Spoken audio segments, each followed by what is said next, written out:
Shalom, Israel, shalom, shalom.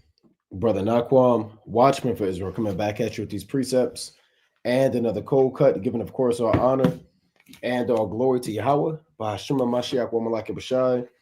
Double honors to the elect elders of the house of David that's been in this truth for decades and decades, patiently waiting and laboring for the second coming of our Lord Yahweh Shai. A hearty, mighty shalom to all of the mighty men of the Most High God who are out there in the highways and byways, double slakia, pushing this truth, magnifying the ministry, presenting their bodies as a living sacrifice, and enduring all things for the elect's sake. Shalom, shalom. Shalom to all of the men of the Most High that may not be out there in the highways and byways as of yet, but they're working on it. They're getting built up in the spirit. They're praying, they're fasting, they're studying, they're being diligent, and they're abounding in the work of the Lord. Shalom, shalom. Shalom to all of the sincere sisters out there, the sincere aquath out there in the last days, zealous and on fire, reforming their hearts, moving in the spirit of our righteous foremothers. Shalom to the ancient men, still enduring this truth. Shalom to the young children coming into this knowledge and the fear of the Most High. And shalom to everybody tuning in live through the spirit and power of Yahweh and his only begotten son, Yahweh Shai. Shalom to Yaakov Israel, Don Israel Tamid, Yakar Salah, Shalom King, Adasa, Sweet Styles, HBK Ent, Kyoko Banyamyan, Bayan Shakar Yahweh, Benjamin Youngwolf, Shalom King, Dinah, Carmel, Brother Azariah, Nigel Blends, and again, everybody else tuning in and that will tune in. It's over, man, right? I don't know how else to put it. There's no nice way to say it. There's no other way to reform our words or to kind of speak in a particular way. It's over, right? It's over. Horrible times are coming. If you're watching, if you're seeing what's going on in the earth, you see what's happening with the government being shut down. You see people are speaking of riots, and if they don't get their food stamps, you see this digital system going on. You see wars on the earth. You see, I mean, really, every week we say it, and every week we're going to keep saying it as long as the spirit of power, if Yahweh Bashmiel Shah allows us to. This place is finished, man. Right? You're living in the end of the world, and all hell is breaking loose on the earth. It's over. If you've ever had any hope or inclination that America is going to change, get right, and be better for so-called Black, Hispanics, and Native Americans, and bounce back up and hit this golden age and be great again, it's over. It's over. It's done. If you needed anybody to tell you, we're here to tell you right now, as the servants of the Most High, it's a wrap. There's no hope. There's no chance. There's no way out for America to dig itself out of the $38 trillion of debt, the prophecies that the Most High has set up, and the judgment that's coming inevitably from Yahweh Bashmiel Shai, right? So we're going to go through what's going on in the earth through the spirit and power of the Most High, these prophecies that are unfolding. And like I said, it's over, man. It's over, right? It's over for Babylon the Great, and there's no hope. There's no hope, right? There are so many things happening that, it's hard to keep up, man. It's as if, and I'm getting excited. I got to slow down. It's as if the Most High just turned on the floodgates of prophecies, man. In this truth, you got the ebbs and flows of prophecy. Like the tide, sometimes you got a high tide and it's a lot going on. You got wars on the earth. You might have an ICBM missile launched. You might have a famine. You might have an earthquake that killed 10,000 people. Then you got things might kind of slow down a little bit. You got other little prophecies happening and civil unrest and seditions. Then the Most High turned that flood on again, right? And these are the days that we're living in, man. It's over. It's done, right? And I want to read this first. This Luke chapter 21 and verse number 29. Then I'm going to jump down. Luke 21, I'm going to read 28, and then I'll jump down. And when these things begin to come to pass, then look up and lift up your heads, for your redemption draweth nigh. So these are the days of the men of the Most High. We should be having our head lifted up, man. Right? In spite of what you may be going through, whether it's, financial troubles, health troubles, you catch a hell at your job, your money not right, you're dealing with mental problems or, relationship problems, your children, whatever the case may be. When you look at what the Most High is doing, you have to be grateful that you're living in the last days, that the Most High called you to wake up to this knowledge. He didn't have to call you. He called you. And you're able to witness and see the end of all flesh and the end of what the world calls the greatest empire, You're witnessing its fall. The Lord said, when these things, these prophecies start lining themselves up and you're checking them off, it's time to lift your head up. You might have had your head down because you're struggling with this, or you're dealing with this, or this is happening to you. Your redemption draws nigh, right? We were sold as bondmen and bondwomen pursuant to Deuteronomy chapter 28:68. We have all these, contracts on us and birth certificates and social security cards, and we need to be redeemed from these things, man. Redeemed from bondage, redeemed from captivity, redeemed from our sins, and bought back by the blood of Yahushua. Our redemption draws nigh, right? Verse 34. So I'm excited, man. I'm excited. I'm fumbling over my words. These are exciting times that we're living in. This is Luke chapter 21 and 34.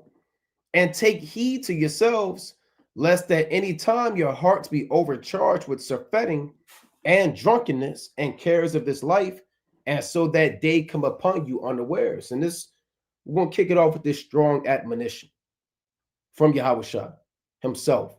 He said, check your spirit before you get overcharged with surfeiting. It's easy to be engulfed in the world. You are being pulled in so many ways. It's easy to take on extra hobbies, to be working excess hours, to be trying to save up. You got to pay this off, and you got to do this, and this got to get done in the house, and this got to get done with your car. You got to fix this. And, it's so easy for this world to pull you in. And it's so easy in a society that's full of excess to be into surfeiting. Surfeiting is doing things in a superfluous excess manner, right? It's a lack of circumspection. It's a lack of time management, and it's a lack of being in tune with the spirit of the Most High. And the Most High is warning you that you have to stay focused. You have to stay focused and don't let this world consume you, because it will. That's what this means. It says surfeiting and drunkenness and cares of this life. The Lord said in 1 Corinthians, the 7th chapter, they that use this world and not abusing it, for the fashion of this world passeth away. So you're in this world, but remember, in this world, you are a pilgrim and a sojourner on the earth, right? The Lord said, pass your sojourning here with fear. You're not here for the long haul. Your job isn't here for the long haul. Your clothes, your devices, and your money and your wealth is not here for the long haul. So be mindful of that. We are pilgrims and strangers. Moses said, I've been a stranger in a strange land. Abraham was a stranger. A lot of our fathers were strangers in the earth, and pilgrims. Even Jacob told Pharaoh, he said, the days of my pilgrimage have been 130 years, paraphrasing, 35 years or so. He said, few and evil have my days been. You are a pilgrim on the earth. Let me get that in 1 Peter. I keep saying it, right? So you brothers, man, remember that. You were sent here to serve a punishment. And the Most High is destroying your adversaries right in front of you, man. 1 Peter chapter 2 and 11. I'll read 10. I'll read 9.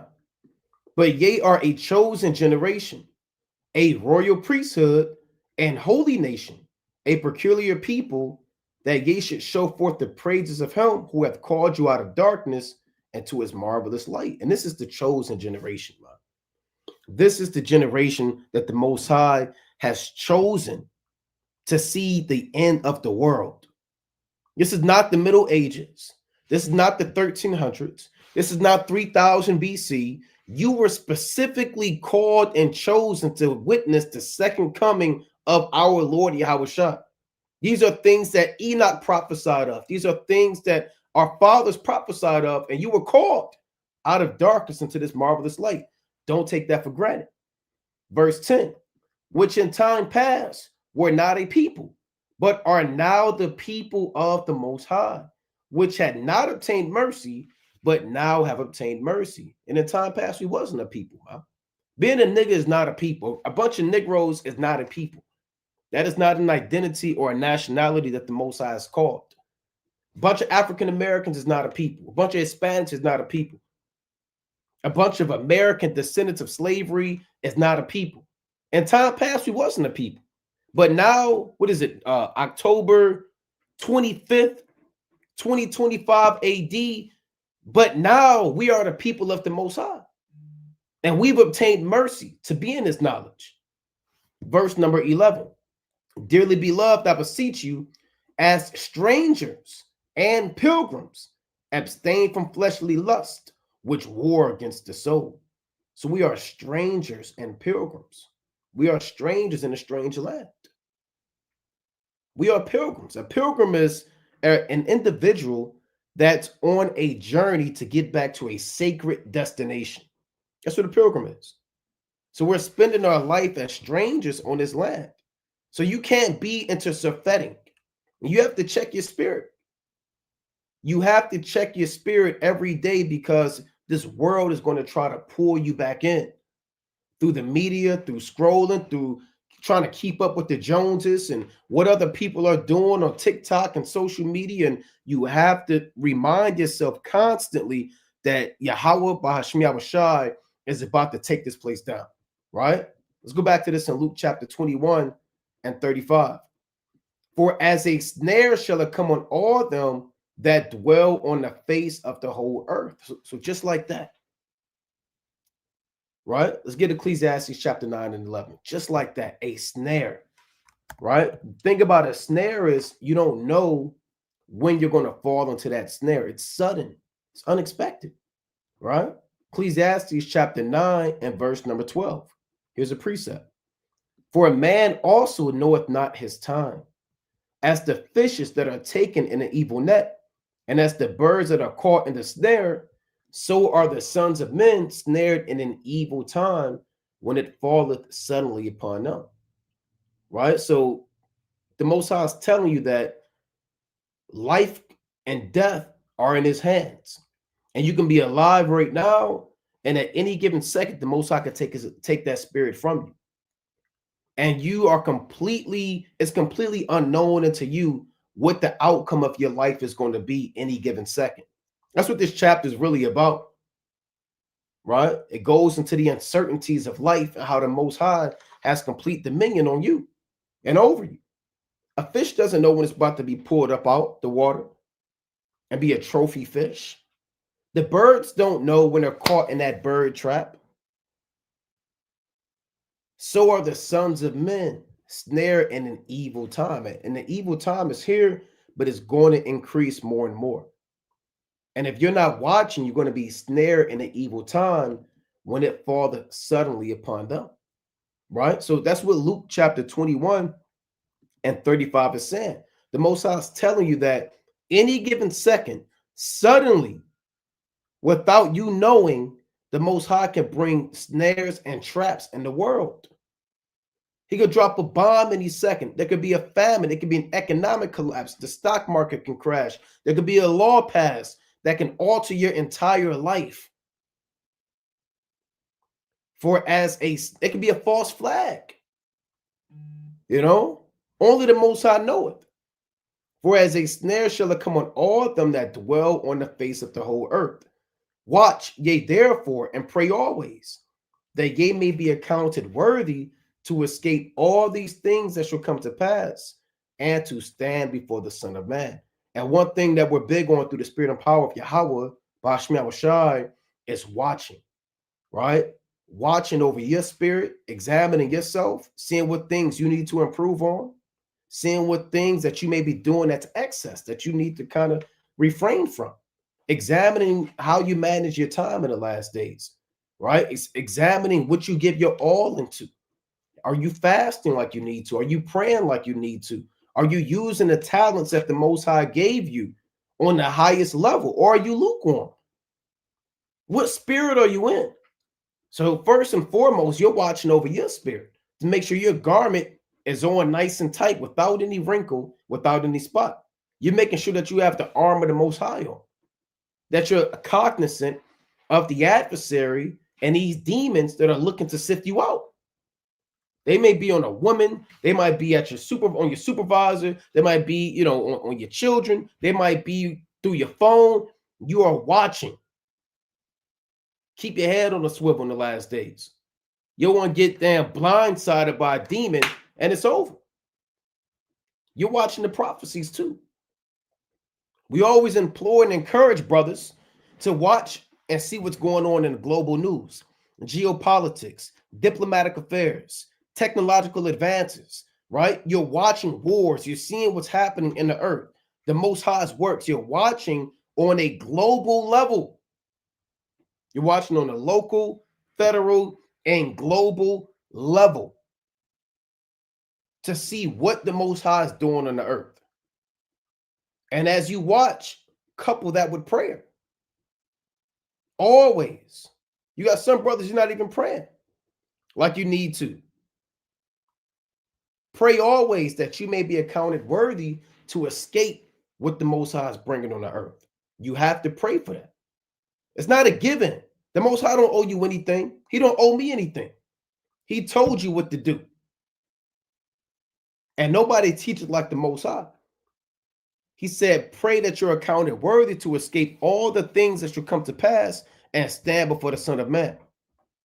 Because it's up to the Most High to save you and to account you worthy. You better pray that you're found worthy in that day. I'm praying that I'm found worthy in that day. I don't know if I'm going to make it. All I know is what we're watching on the earth, and all these prophecies are unfolding, right? They're saying, let me pull this up real quick. There's a lot going on, right? There's a lot going on, right? And we're watching, right? And the world, there's a lot of war drums in the earth, right? There's a lot of war drums in the earth. You got Eve and Jake. They're saying they're going to riot if their SNAP benefits are taken from them, right? Hey, there's a lot, man. And I want them to riot. I want all hell to break loose. Now you can say, well, why would you like that? Shouldn't they just get their SNAP? Shouldn't they just get their... We want riots on the earth. We're looking for this place to go down. Well, what about you? Hey, Most High willing, we going to eat. We're not worried about that. The Most High said, my servant shall eat. And we believe that. I don't need the bank. We don't have to, well, it was a so-called white man. That's Jake's problem. Well, Mr. White Man, please give me my food. And hey, Mr. White Man, please, I need you. And no, we trust in the Most High. Some trust in chariots and some in horses, man. But we're going to remember the name of the Lord. That's written.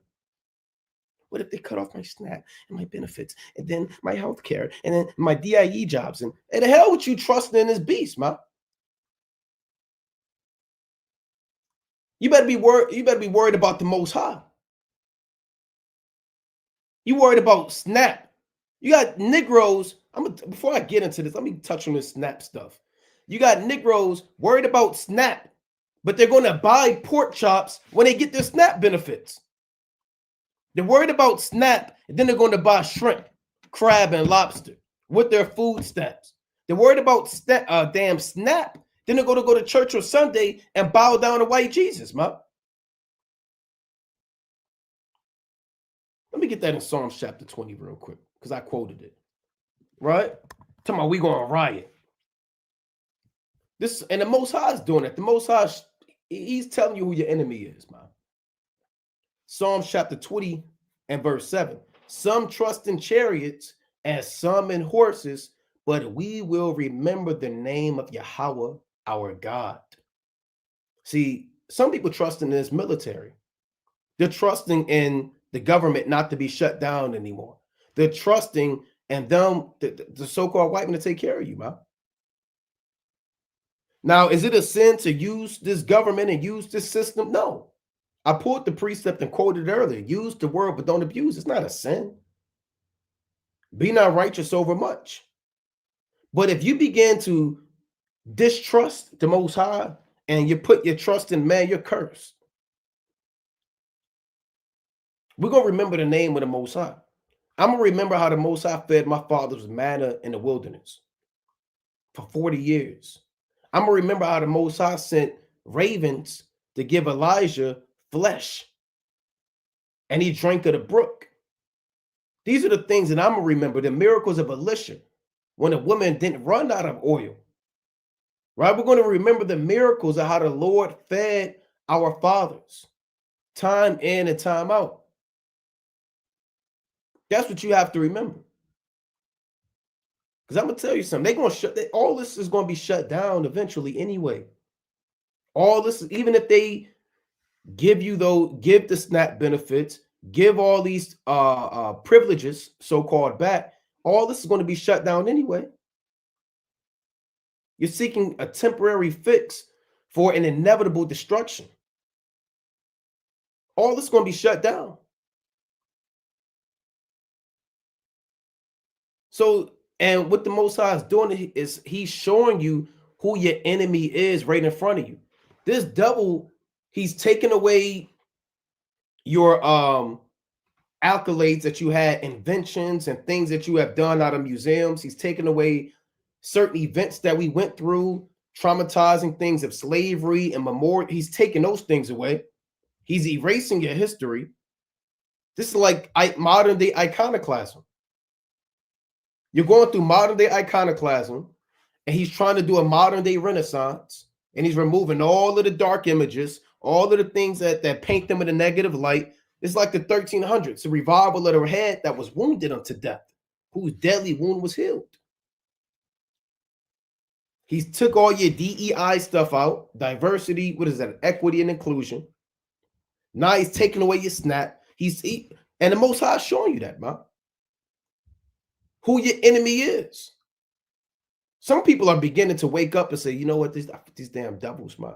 But then some people are still banking on the so-called white man. Let's read on. Psalms 20:8. They are brought down and fallen, but we are risen and stand upright. Yet those who trust in the Lord, they'll always stand upright. Those who trust in man, they're going to be brought down and fall. They're going to die like man. The Lord said in Isaiah, the 2nd chapter, 20 on down, cease ye from man whose breath is in his nostrils, for whereunto is he to be accounted of? Cease from man and cleave to the Lord. Save Yahweh. Bashmi Awashai, let the king hear us when we call. Yeah, we're going to call on the Lord, man. Right? We're going to call on the Lord. And we, most high willing, we're calling on the Lord right now. Right? Quick precept. Psalms chapter 50 and 15. And call upon me in the day of trouble, I will deliver thee, and thou shalt glorify me. So if you're a man or a woman of the Most High, in the day of your trouble, you're going to call upon Yahweh, Bashmi Awashai. No matter what affliction, what adversity you're going through, you're going to call upon the Most High. We don't fear the threats of a no people. See, you got to remember the conversation that Yahushua had with Pontius Pilate. Now, there's something that Pontius Pilate told Yahushua, and there's something that Yahushua told Pontius Pilate. And I'm gonna get that, Lord willing. That conversation has to be remembered, right? Let's get this in. I'm gonna go to this stuff I got, but I got to get these precepts. There's a key exchange of words between Pontius Pilate and Yahushua, right? This is John. It's like I want this in John 18, right? Bear with me. I want to get this between Yahushua and John. It's like Yahushua and maybe John 19.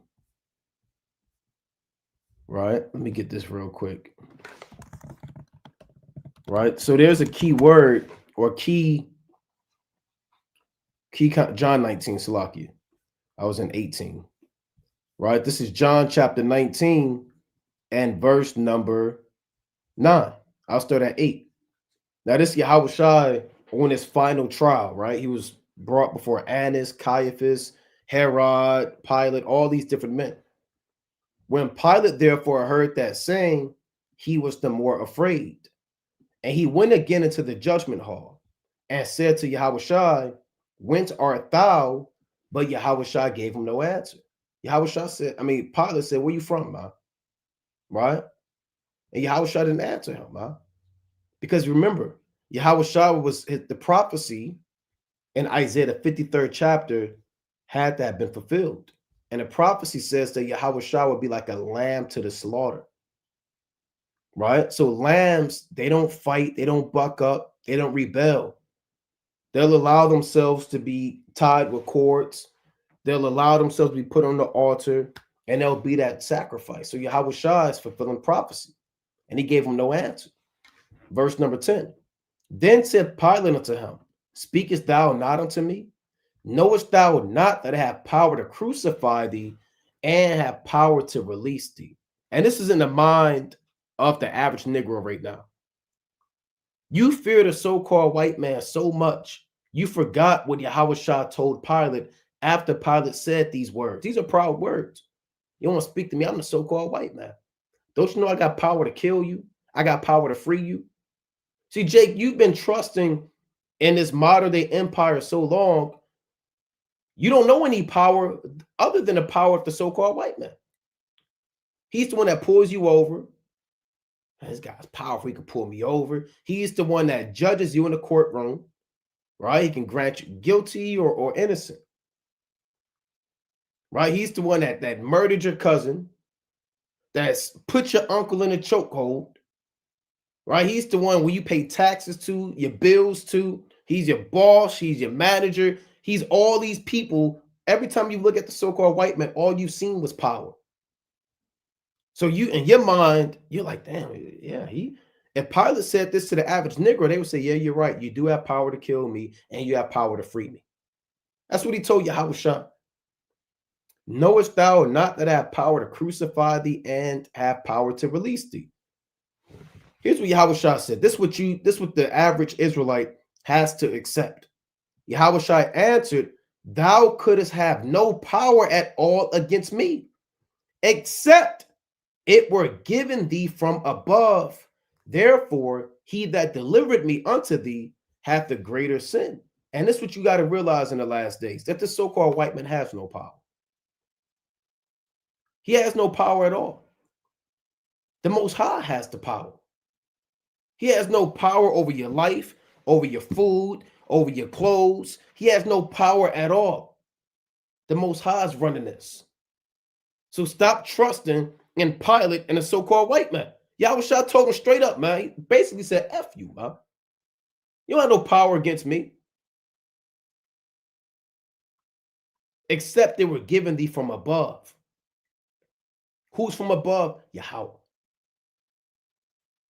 The so-called white man won't do the damn thing unless the Most High allow him to. So you got Israel. Let me pull this up.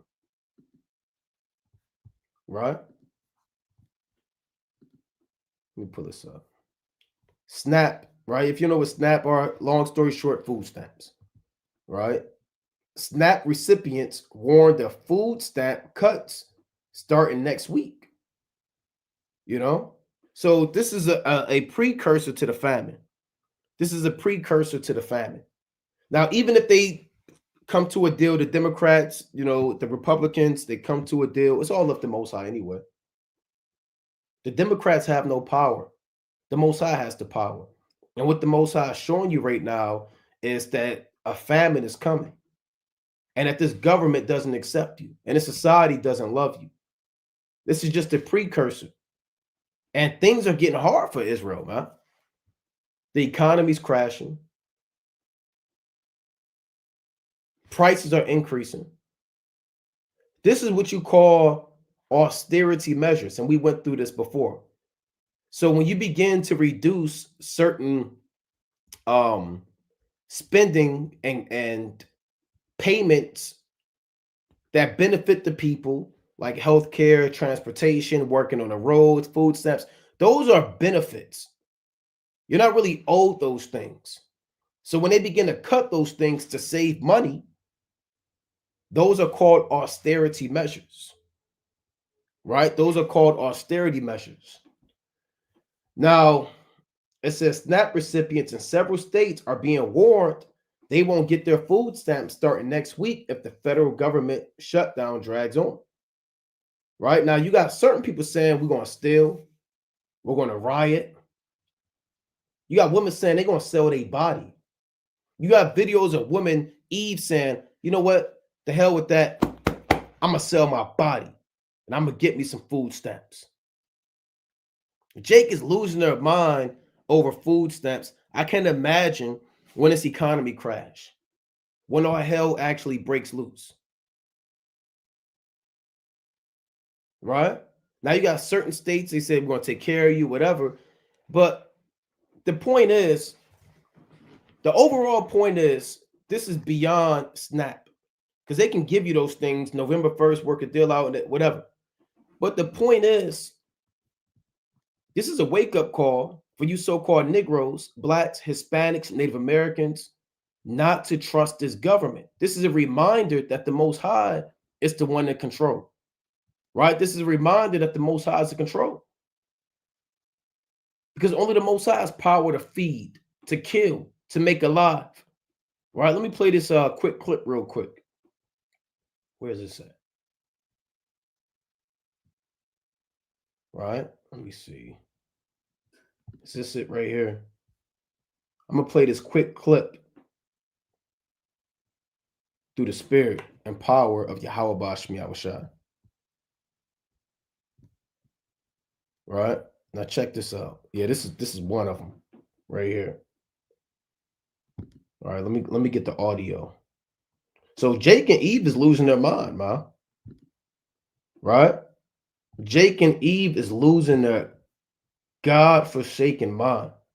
Listen to this madness, man. See if I can get the audio for this. Cut off food. If they're going to cut off food stamps, bitch, 5-finger discount. You heard what she said. If they cut off food stamps, BITCH, 5-finger discount. Meaning we stealing. You cut my food stamps, I'm going to Kroger, Myers, Walmart, Safeway, Giant, Target, and I'm stealing. You got gas stations that take EBT. And I'll say this too. I'm not the Most High, so our knowledge is limited. See, we're subject to this realm and these bodies. So the mind museth upon many things. No man knoweth the mind of the Lord, right? But they could very well not give you SNAP benefits because they may very well want the people to respond in a negative light, a negative fashion. They may want to riot. They may want all hell to break loose. They may want looting. They want to see how the people respond. How is the Israelite man, woman, and child going to respond when I cut this off from them? Are they going to riot so we could bring in more National Guards? Because Trump just said by April 2026, he said it's going to be a nationwide police state.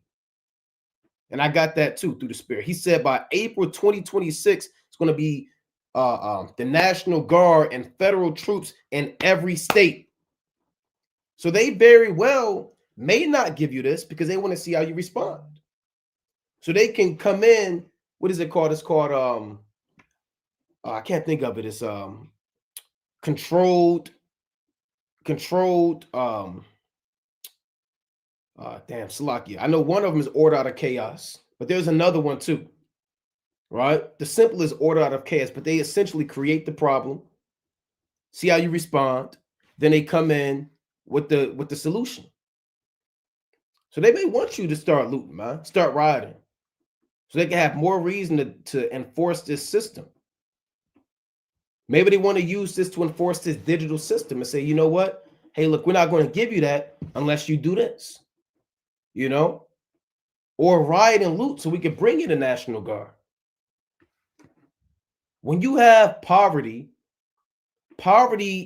is always followed by crime, high levels of crime, right? That's common sense. That's why Detroit, Baltimore, Birmingham, Memphis, St. Louis, Little Rock, all these cities that are full of crime, they all have high levels of poverty. So you take an impoverished people and you remove the food that they have that they can't get on their own, you're asking for crime. And a lot of you brothers, you need and sisters, you need to wake up, man. Let me get a quick precept. I'm not going to pull it up on the screen. Let's go to Amos, right? I'm going to play this clip, but I want to get this in Amos, the 6th chapter. This is Amos chapter 6 and verse number 1. Woe to them, this Amos 6 and 1. Woe to them that are at ease in Zion and trust in the mountain of Samaria, which are named chief of the nations, to whom the house of Israel came. So the Lord said, woe unto them that are at ease in Zion. A lot of you Negroes are at ease, man. Just waiting on the 1st of the month or the 8th or the 9th, whenever you get your food stamps, man. Whenever the government gives you handouts, right? Whenever you get what you need, man. You work your job, you smoke your blunts, you go to the club, you get drunk, you freak off, you pop on another man's woman, you commit fornication, you abort your baby, you twerking on the tables. You know, you're just a damn demon, and you're at ease, as if the Most High won't destroy you. The Lord said, woe unto them that are at ease in Zion. Amos 6 and verse number 3. I'm going to jump it down. Yea, that put far away the evil day and cause the seat of violence to come near. And Jake, you put away the evil day. How do you put away the evil day? By being a scoffer, a scorner, a mocker, not repenting, not coming back to the Most High, by saying, who wrote that book? That's the white man's book. I don't have to follow that. I'm my own God. I worship the higher power. I don't need that. We heard it all from you Negroes, man. You put off the evil day and you cause the seat of violence to come near. You make room for murder and robbery. Verse number 4. That lie upon beds of ivory and stretch themselves upon their couches and eat the lambs out of the flock and calves out of the midst of the stall. So that's you Negroes turning up. This is called a turn up. You lie upon your bed of ivory, your king-size mattress. You sitting on the couch. You eating the lambs out the flock. That's Jake, you getting your damn wings. Eve, I only eat all flats. Where the ranch at? You started damn riot in the restaurant because they gave you damn and give you all flats, man. You make a damn big mess. You arguing with the waitress. You stop eating and you get on top of the damn table and start twerking. You Negroes are a menace, man. It says, Slakia, that eat lambs out of the flock and calves out of the midst of the stall. That's these cookouts. These kickbacks that Jake you into. Amos 6 and 5. That chant to the sound of the viol and invent themselves instruments of music like David. Yeah, chanting to the sound of the viol are these concerts. You keeping up with the rap beef. Jake, you got a studio in your bathroom. You want to be the next big rapper, the next big celebrity. You're following who did this in the rap industry. You're chanting to the sound of the viol. You're making beats. You have no mind of the Lord. Amos 6 and verse number 6. That drink wine in bowls. That's you buying a bottle of Douce, Hennessy, E&J, getting drunk, buying your liquor. That drink wine in bowls and anoint themselves with the chief ointments, putting on your fancy colognes, man. Spending $75 on a haircut to go out and freak off. But they are not grieved for the affliction of Joseph. So a lot of you Israelites, you're not grieved for the affliction of Joseph. You just love this world and everything that comes with it. And the Most High is talking about you, man. Let me play this clip. If they're going to cut off food stamps, bitch, 5-figure discount. What? What the fuck are y'all going to do when they cut off food stamps? You are just so funny. Well, look at this, man. What happened to the Israelite woman, man? Right? What happened to the Israelite woman? The Israelite woman, I mean, you talking about falling from a higher state, man. Right? Falling from a higher state. Look at this. This is somebody's mother. The affirmation of your day is to mind your fucking business, sir, and go feed your kids and stop creeping with your cousin and also sleeping with the neighbor's dog. Right? Look at this. Now, she did get on Esau. Hey, but the point is, you know, Eve is done, man. Look at this. If they're going to cut off food stamps, bitch, 5-figure discount. Right? So, you know, the so-called Black, Hispanic, and Native American woman, get your mind right, man. Get your mind right. Right? Let me get this quick precept. And I got another quick clip I'm going to play. Right? There's a lot going on the earth, but I got to touch on this first, man. I got to touch on this first. This Isaiah chapter 32 and verse number 9. Rise up, ye women that are at ease. Hear my voice, ye careless daughters. Give ear unto my speech. So it's going to be a rough time for the independent Black woman in those days. It's going to be a rough time. You're living off of child support and food stamps. The Lord said, get up, man. Wake up. You're aborting your babies. You got a guy paying for your hair. Your Brazilian bone straight. Your lace front. Your lashes are God lashes. You're paying God knows how much, man. You can't drive. You don't have your license. You don't have nothing going on for yourself. You're at home eating wings with ranch. You're out of shape. You're out of order. You don't need a man. You're not going to make it. You're not going to make it. Right? Verse number 10. Many days and years shall ye be troubled. Yea, careless woman, for the vintage shall fail, the gathering shall not come. And the vintage is provided to you by your oppressor. They're the ones that provide you with the vintage. The vintage is essentially another way of saying an increase that comes from a harvest.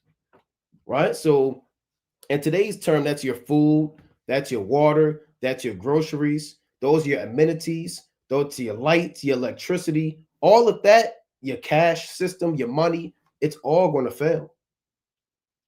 It's all going to fail. And if you don't have the Most High, then you have nothing at all, because the Most High is everything. Verse number 11. Tremble, ye women that are at ease. Be troubled, ye careless ones. Strip you and make you bare and gird sackcloth upon your loins. Right? So the Israelite woman, the so-called Black, Hispanic, and Native American women need to wake the hell up and turn back to the Lord, man. Turn back to the Most High. Right? Or you're just going to be caught out there. Right? You're just going to be caught out there. Let me get this clip too. Then we're going to move on. Right? I played that one. What's this one? Right? Let me see this real quick. Oh yeah, this is another damn shame right here. Look at this one. Hold on real quick. I gotta play the audio. Right? So troublous times are coming. Right? Troublous times are coming. There's going to be a famine. There's going to be a change in the system. You got them setting up this new world order. Right? You have the economy, again, at trillions of dollars in debt. Housing is ridiculously high, paying for food. Groceries are high. Housing is high. Even Edomites, they're prepping more than ever, man. You got videos of Edomites saying that this economy's finished. This world is done. Edomites are saying it's the last days. Esau. Now you do got Edomites on EBT too. And a lot of them Edomites going riot too, man.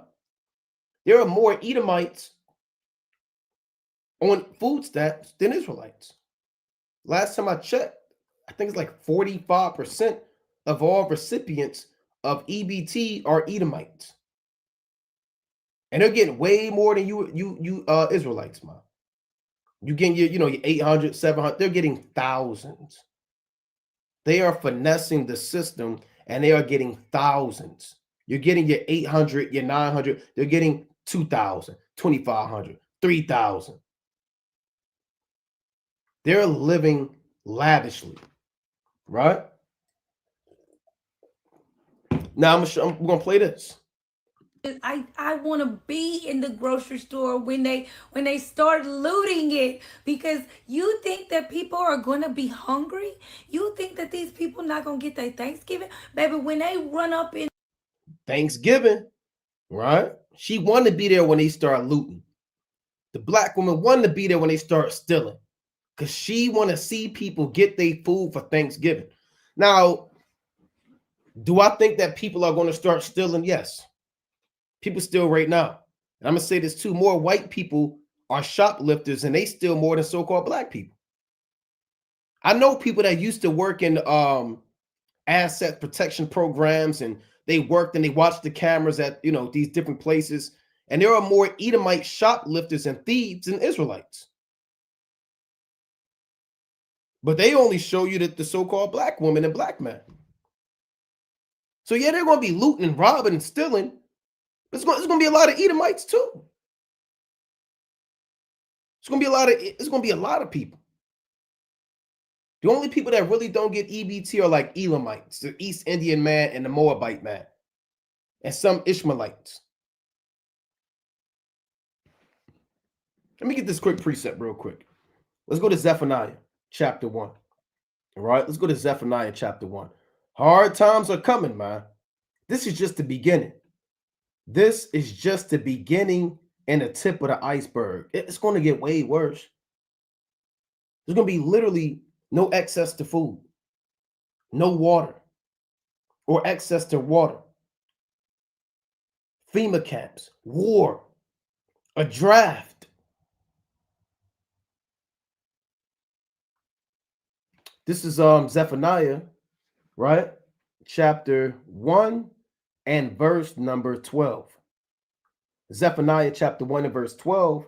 And it shall come to pass at that time that I will search Jerusalem with candles and punish the men that are settled on their lees, that say in their heart, the Lord will not do good, neither will he do evil. I'm going to read that again. Zephaniah chapter 1 and 12. And it shall come to pass at that time. What time is that? The time of evil, the time of judgment, and the days of the hour of temptation and Jacob's trouble, and the high peaks of World War III. Those are the days where the Most High is going to search Jerusalem with candles. Not the city of Jerusalem, the actual city from a geographical level, but the people. We are the city of Jerusalem, right? We are the kingdom of heaven on the earth. And the Most High is going to search us with candles. What do candles do? They make things that are in the dark manifest. Things that are hidden, they come to light. So the Most High is simply saying, in layman's terms, he's going to send the angels down to examine your spirit and to document if you really fear the Most High or if you don't. Which people are settled in their leads or on their leads? Which people are content? Which people are waiting for the handout of America to save them? And which people are repenting and returning back to the Lord? Which people are saying in their mind, man, the Bible ain't real. The Most High won't do good, neither will he do evil. That's what the Most High is looking at, right? It reads, and it shall come to pass at that time that I will search Jerusalem with candles and punish the men that are settled on their leads, that say in their heart, the Lord will not do good, neither will he do evil, right? Verse number 13. Therefore, their goods shall become a booty, and their houses a desolation. They shall also build houses, but none shall inhabit them. And they shall plant vineyards, but not drink the wine thereof. So all of your possessions aren't going to be able to profit you. All of your goods, your wealth, the money you're saving up, your bank account, your credit cards, right? Your mortgage, your houses, what you're planting in the earth, all your labors, you're going to plant it and not reap the benefits of your labor. All this stuff is going to be taken away from you. It's all going to be taken away from you. Now, even if they get us back November 1st or whenever, it's only going to be shut off in time to come. So it's inevitable. Before I play this, let's go to Luke real quick. Another quick precept. Luke chapter 6 and verse number 22. Luke 6 and 22. Blessed are ye. Actually, I want Luke 6 and 24. That's what I want. Luke 6 and 24. But woe unto you that are rich, for ye have received your consolation. Woe unto you that are full, for ye shall hunger. Woe unto you that laugh now, for ye shall mourn and weep. And that's heavy, man. The Lord said, death and destruction to the people that laugh now. They're turning up. They're full. They're living pleasurably in this world. They're going to mourn and weep when the Most High really shut this place down. And I don't want to be on that side of the game. I don't want to be on that side of mourning and weeping. I'd rather mourn and weep now. I'd rather mourn at the estate of my people. I'd rather weep because of oppression. I'd rather have a zeal, Most High willing, to charge our people to come back to the Lord and to gather us as a nation. I'd rather have that spirit now of mourning and weeping so I can rejoice later. But if you're full of joy and mirth now, all you're going to do is be destroyed and mourn in the days of famine. That's all that's going to happen. So I'm going to play this 40-second clip real quick, and we're going to move on. This whole thing is not going to be about Snap, but I had to touch on this. I want to be in the grocery store when they start looting it, because you think that She looks bugged out. She just looks bugged out. I want to be in the grocery store when they start looting it, because you think that people are going to be hungry. You think that these people not going to get their Thanksgiving. Baby, when they run up in there and start stealing them turkeys, oh, it's going to be like Christmas came early up in this bitch. I want to see the first news story about somebody stealing a turkey, because you know that shit about to go down, and I wanna be front row for it, because I'm here for it. Get everything up out of the grocery store. Get it all. Right? You see that? EBT or we looting. Right? So, Jake, you got to get your mind right, man. You got to get your mind right. EBT or we looting. Right? EBT or we are looting. And you want to be there because you got to get them turkeys. You got to get them turkeys. Right? Thanksgiving is coming, and the Negro got to get his turkey. Right? He got to eat. He got to get that turkey, man. Them butter ball turkeys. So Jake mine ain't right, man. Right? Jake mine ain't right. And I believe I had one more. Look at this. Hold on. Let me get this.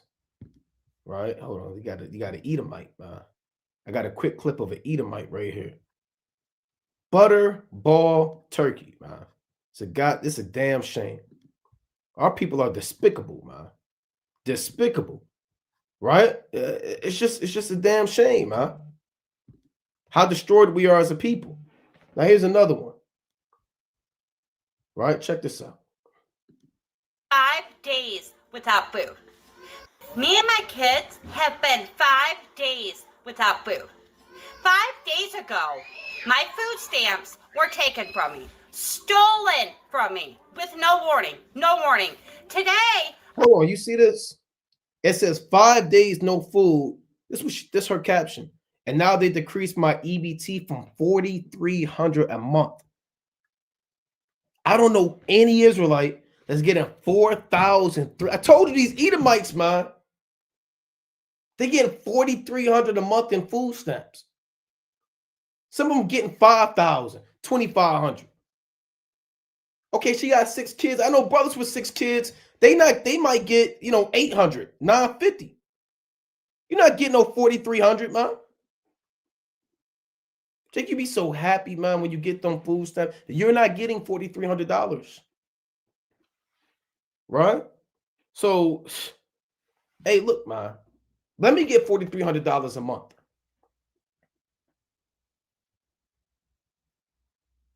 Who played this? Go back again. So you got Edomites catching hell too, man. You got Edomites catching hell. So like I said, a lot of these Edomite women, they gonna be stealing, and people gonna be selling their bodies, man, selling their children. Now, one thing that previous Eve said, one thing I do agree with, is I want to see some riots. I want to see all hell break loose. I want to see looting, and I want to see destruction. I want to see pandemonium. I want to see anarchy, and I want to see Esau come in with the National Guard, and I want to see them come in and rape, rob, and murder. So this thing could keep going, right? $4,300. Look, no 5 days, no food. Okay, I'm gonna say this: if you spent $4,300 a month on 6 kids and you don't have any more food, it's a problem. You know how long $4,300 in groceries could last if you know what you're doing? Man, you get you some spaghetti, get the big thing of the spaghetti, man. Buy you some pasta, get some rice, maybe some chicken breast, some thighs, some ground beef, get them canned goods, you know? Man, $4,300, man. I'd be ashamed if I ran out of food. $4,300 a month is equivalent to like making $175,000 a year. That's just a rough estimate. I could be off, but you know. So let me play this. Me and my kids have been 5 days without food. 5 days ago, my food stamps. I wonder if she got a so-called black man with her. I don't know. You know, it could be another Edomite. I don't know. Me and my kids have been 5 days without food. 5 days ago, my food stamps were taken from me, stolen from me with no warning. Today, I get this food stamp letter. Now the so-called white woman is mad somebody stole something from her. Right? You hear that? I mean, do you believe this? Here it is, the so-called white woman is complaining that somebody stole something from her, man. We don't want to hear that, man. You think the so-called Latin tribes, the Gadites, want to hear? You think they want to hear that, man? You think we want to hear that? You know, this is white trash, man. Look at it. This just radiates and illuminates nothing but white trash. Edomite trash.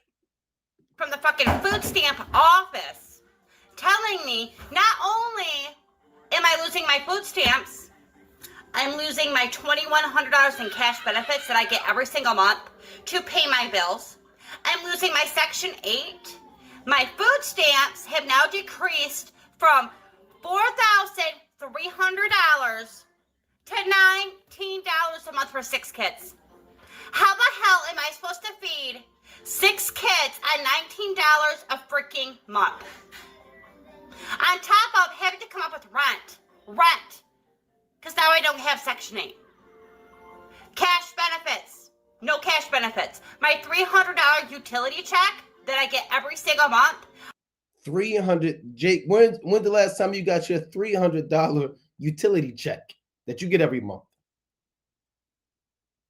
Where is your $300 utility check that you get every month that just covers your utilities? Where is that at? You got to wait. You got to be on a waiting list for 18 months, man. Then you might get approved. You might not. They press you out. Who lives in this house? Who's there? This got to be signed. Does he really live there? Can he come into the office and all this? You go through hell and high water, man, and get $800 a month. They got the $300 utility check. I have to come up with rent, because now I don't have Section 8. Cash benefits, no cash benefits. My $300 utility check that I get every single month, I will no longer be getting. we're gonna be left out on the fucking streets. They take all of my food stamps. I don't even have a fucking dollar to my name, and I have 6 kids to feed. Please tell me, how is this making America great again? Can somebody make sense? I'm so fucking pissed. You see that? You see that, man? Right? There's a lot going on in the earth, man. There's a lot going on in the earth through the spirit and power of Yahweh and his only begotten son, Yahweh Shai. And, you know, this is just one thing that we're touching on. There's many things going on in the earth. And if you're not under the protection of the Most High, you're going to have a hard time, right? You're going to be nervous. You're going to have anxiety. You know, you're going to be panicking. What should we do? How am I going to eat? You know, what about my job? Right, let's go to 2nd Ezra. I want to get the 8th chapter real quick precept, right? 2nd Ezra, chapter 8 and verse number, I'm going to read 55, right? 2nd Ezra, chapter 8 and 55. And therefore, ask thou no more questions concerning the multitude of them that perish, right? Don't be pressed about all the people that are going to die and how they're going to die. Here's why. Verse number 56. For when they had taken liberty, they despised the Most High, thought scorn of his law, and forsook his ways. So everybody that's going to be judged in these days, that are going to starve in a famine, that won't have any food, won't have any housing, won't have any water, they're going to be in straits. Now, the servants of the Most High, we may very well go through that for an affliction for a time, but we're going to be taken care of. And you may go through a trial without certain things for a while, but that's the Most High testing you. That's the Most High trying you. He's going to try you and see if you're still going to trust in him. You're going to keep praying, keep doing the work, or are you going to get apprehensive and nervous and bow down to the system? You know? So the Lord said that there is one event to the righteous and to the wicked in Ecclesiastes, the 9th chapter. There is one event unto them all, as unto the righteous, so unto the wicked, paraphrasing. So really anybody can get caught up in this thing, according to the spirit of the Most High. But right now we're reading about those who have taken this grace for granted, who despised the Most High, didn't want to keep the law, and forsook his ways. Verse number 57. Moreover, they have trodden down his righteous and said in their heart that there is no God, yea, and that knowing they must die. So they have to die. There is a way that the Most High is predisposed. It's already set up how they're going to die. They said in their heart there is no God, based off of their actions. No repentance. They scoff, they scorn. They say, who wrote that book? That's the white man's book. I'm our own God. The black woman is God. I'm a Muslim, right? I serve Allah. I serve a higher power. I don't need no God. Can't nobody tell me what to do. Can't nobody control me. Why would I serve a God that put us in slavery? I hate the Most High. God took my mother from me. I don't need the Lord. Where was God at? You know, when he did this, is God going to pay for this pork if I throw it away? All this scoffing. The Lord said they must die. The Most High's mercy is not forever. His grace is not forever. His compassion is not forever to the sons of men. 2nd Ezra, chapter 8 and 59. For as the things aforesaid shall receive you, right? The tree of life, immortality. So thirst and pain are prepared for them. For it was not his will that men should come to naught. What does that mean? It was not his will that men should come to naught. It means that the Most High made not death. Like it's in Wisdom of Solomon, the 1st chapter. He has no pleasure in the death of the wicked. The Most High didn't create man to kill him. He didn't create man to destroy them. The Most High made man upright, but they have sought out many inventions. You know, this is on you. This is on men. On a carnal level, it's on men. Verse number 60. But they which be created have defiled the name of him that made them, and were unthankful unto him which prepared life for them, and therefore is my judgment now at hand. And his judgment is at hand, man. You got Trump, right? He came out. Where's this at? Well, there's a lot going on in the earth. I have to find it. I thought I had it pulled up. Let me see if I can get this. Right, he came out. Oh boy, man, there's a lot going on. Let's see. Here it is. Salakia. Right, his judgment is now at hand. So Second Esdras is telling you, man, don't take this truth for granted. Do not take this truth for granted. Now, this says Trump's new defense plan quietly outlines a National Guard response force trained in crowd control and civil unrest to be deployed across all 50 states by April 2026. Let that sink in. They're not prepared to leave office. They're preparing to lock the country down. And there have been countless times that I've seen recently. I don't have it pulled up right now, but there have been countless times where Trump has actually reminded the media and the public that he has power to enforce the Insurrection Act. Right? He's came out and said that on multiple occasions, that he has power to enforce the Insurrection Act. You know, he's actually there was actually another interview where you had this Edomite who said that the president has plenary power. I'm maybe butchering the pronunciation, but plenary power, which means he has absolute power, right? So your people are worried about, okay, the National Guard they're going to Chicago, okay, they're going to Memphis, they're in New York right now, but they plan on having chaos through austerity measures, through taking things away from the public little by little, by putting absurd laws into place where the people have no choice but to riot, but to defend themselves.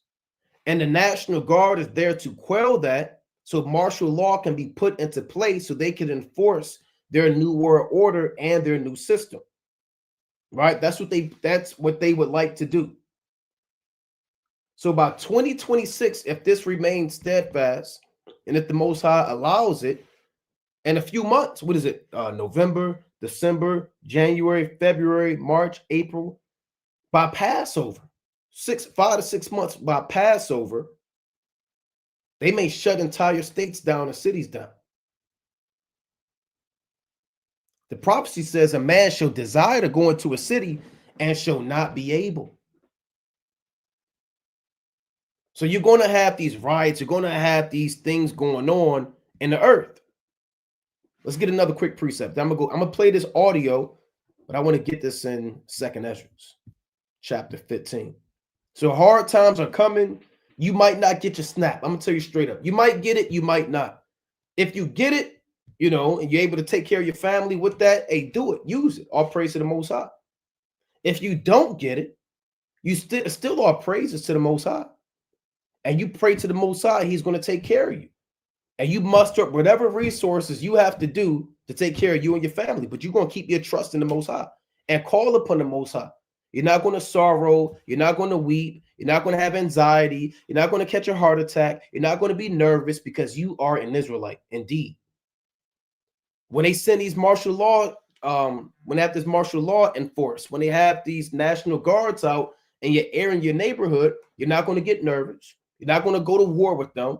He that taketh up the sword shall die by the sword. Right? You're not going to, resort to man. You're going to resort to the Most High. It's all about trusting in Yahweh by Hashem Yahushua. This society is cruel, man. This is the Lord calls this man the cruel man. Right? He calls him the cruel man. Let me get that first. He's the cruel man. And he has no desire in taking care of you so-called blacks, Hispanics, and Native Americans.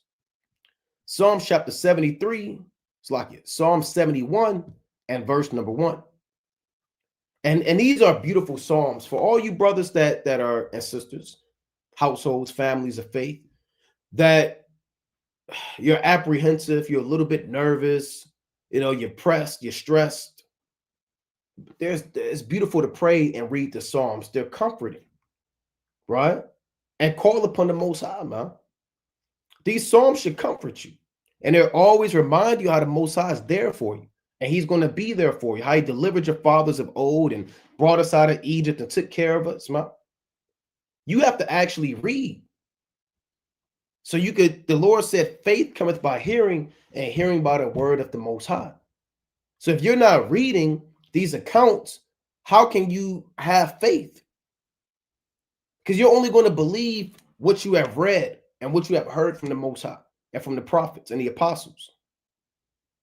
But if you're never reading, then you have nothing to stand on. You're going to shake, fold, and fall. You're going to fall fast and fall hard.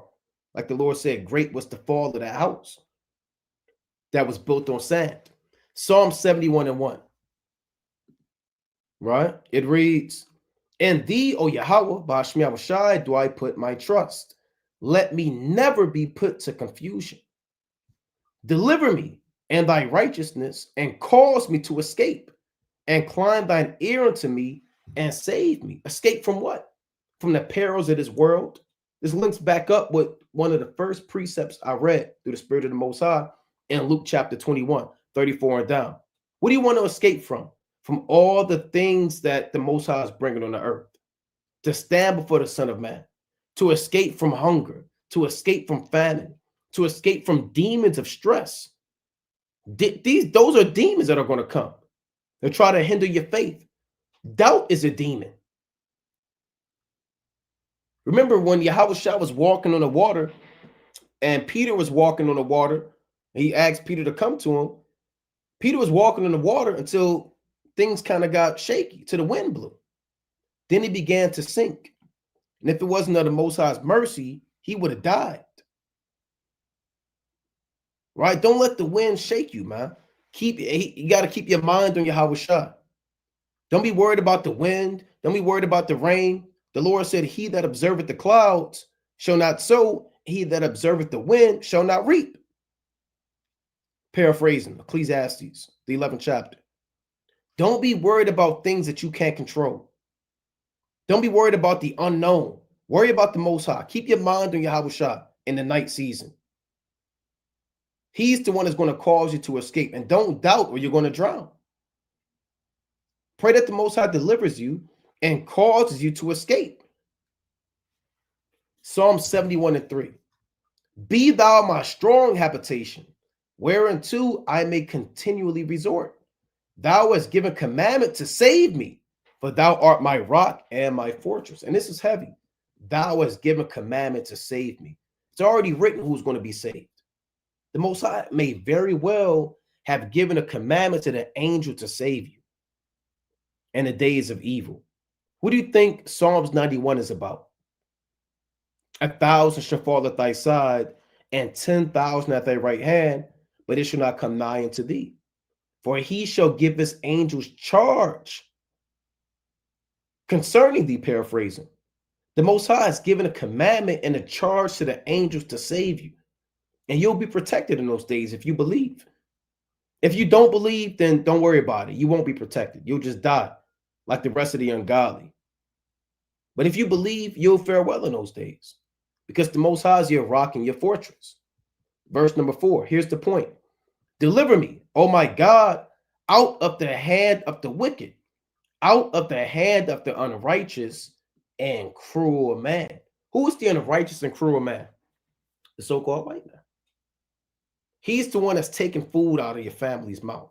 He's the one that's removing your history. Like I said, this is modern day iconoclasm. Rewriting history right in front of your face. Tell you that slavery never happened. You got that picture of that brother who got beat all on his backside. They say, we don't want to see that no more. Let's get rid of that. Getting rid of all of the museums and the artifacts that show your inventions. Put you in concentration camps surrounded by alligators. Beating you upside the head. They said when the National Guard went to was that Chicago, they say hundreds of young men and women went missing like that. They said they were just snatching people up, putting them on vans. Nobody has seen their children anymore. There was no media coverage on that. Where's CNN on site? Where's Fox News on location? They said that there are hundreds of children just and men and women missing. That's the unrighteous and cruel man. Right? So you got, the Lord said in 2 Ezra 5 that certain men are likened unto cruel wolves, man. All right, let me get that real quick. This is 2 Ezra, right? Chapter 5. Right? And I had this 5 and 18. It reads, "Up then and eat bread, and forsake us not as the shepherd that leaveth his flock in the hand of cruel wolves." So this is the cruel man, right? This is the man that's ready to devour you.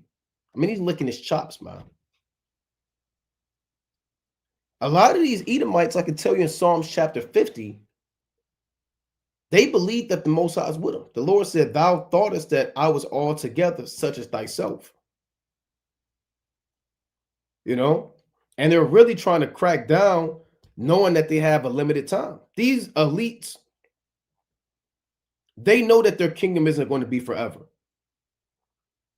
They know that these Rothschilds, these Rockefellers, these wicked high priests, illuministic warlocks on the left-hand side, which they do exist. We are not ignorant of these things, of spiritual wickedness in high places. They know the Bible like we know the Bible. They don't have the Holy Spirit like us to interpret it, but they understand that we are the people of the Bible and that they have a limited time to rule. They know that at minimum. Job 15 tells you that the dreadful sound is in his ears.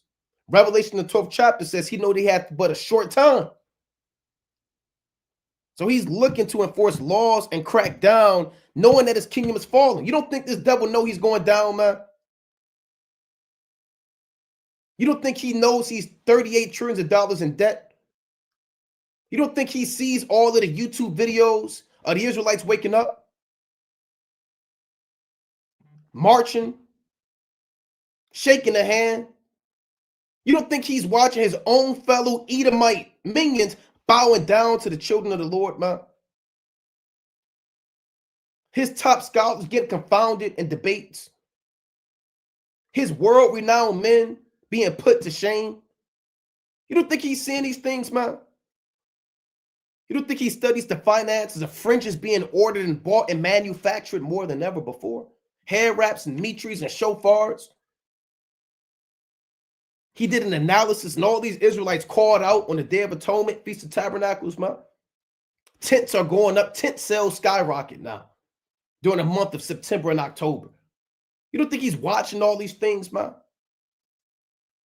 He knows his kingdom is over, but there's not a damn thing he can do about it. So what he will do is continually try to press and crack down on them servants of the Most High and try to push this new world order and this new system before Yahweh Shah returns. You know, so let me play this quick clip real quick. Now, this is again, I'm gonna read this again for brothers that just joined or tuned in. Trump's new defense plan is 17 hours ago.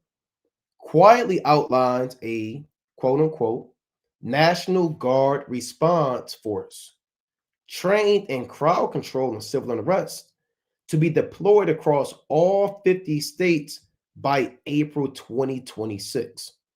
Let that sink in. They're not planning to leave office. They're planning to, it's like they're preparing to lock the country down. So let's play this. And this is fair use, right? Fair use.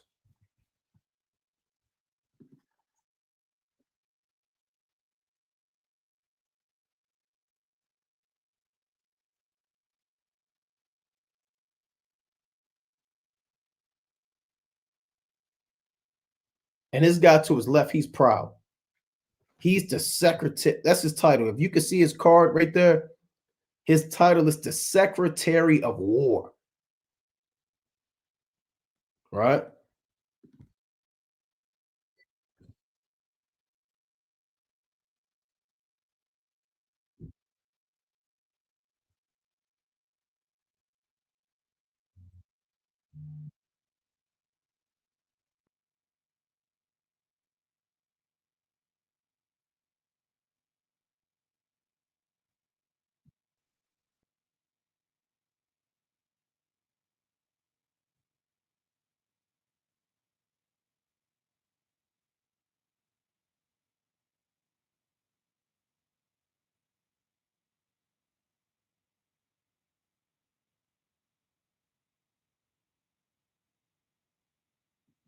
So you heard what he said, right? He said, I want to talk about it. Let's not talk about it. But the demon inside of him said, yeah, we're going to do it. We want war. First, he didn't want to say, you know what? It's like there's no sound. All right, let me actually Slack you real quick. I'm gonna play it again. All right, that's on me. All right. So let me play this again so everybody can hear it.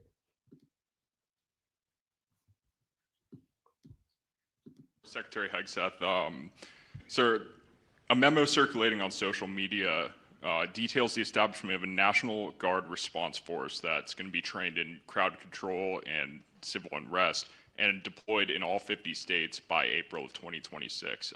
Can you verify the authenticity of that memo, and do you have any more information on the operations? I'm not going to answer particulars on something that may be in the planning process, but we definitely do have multiple layers of National Guard response forces, whether it's in each state, whether it's regionally, whether it's Title 10 active duty, whether it's Washington, D.C. We've got a lot of different ways that constitutionally and legally we can employ Title 10 and Title 32 forces, and we will do so when necessary. Secretary You heard Hegseth. what he said. He came out and asked him and said, there's a rumor going out that you plan by April 2026, like I was just saying through the spirit, of putting the National Guard and these federal agents in all 50 states. He said, you know what? I don't really want to talk about it right now. That's kind of top secret information. And then he came out and said, you know what? We got the power to do that, and we're going to do it when it's time. So they plan on doing this, man. Life as you know it is going to change. Your liberties are being restricted and taken away, right?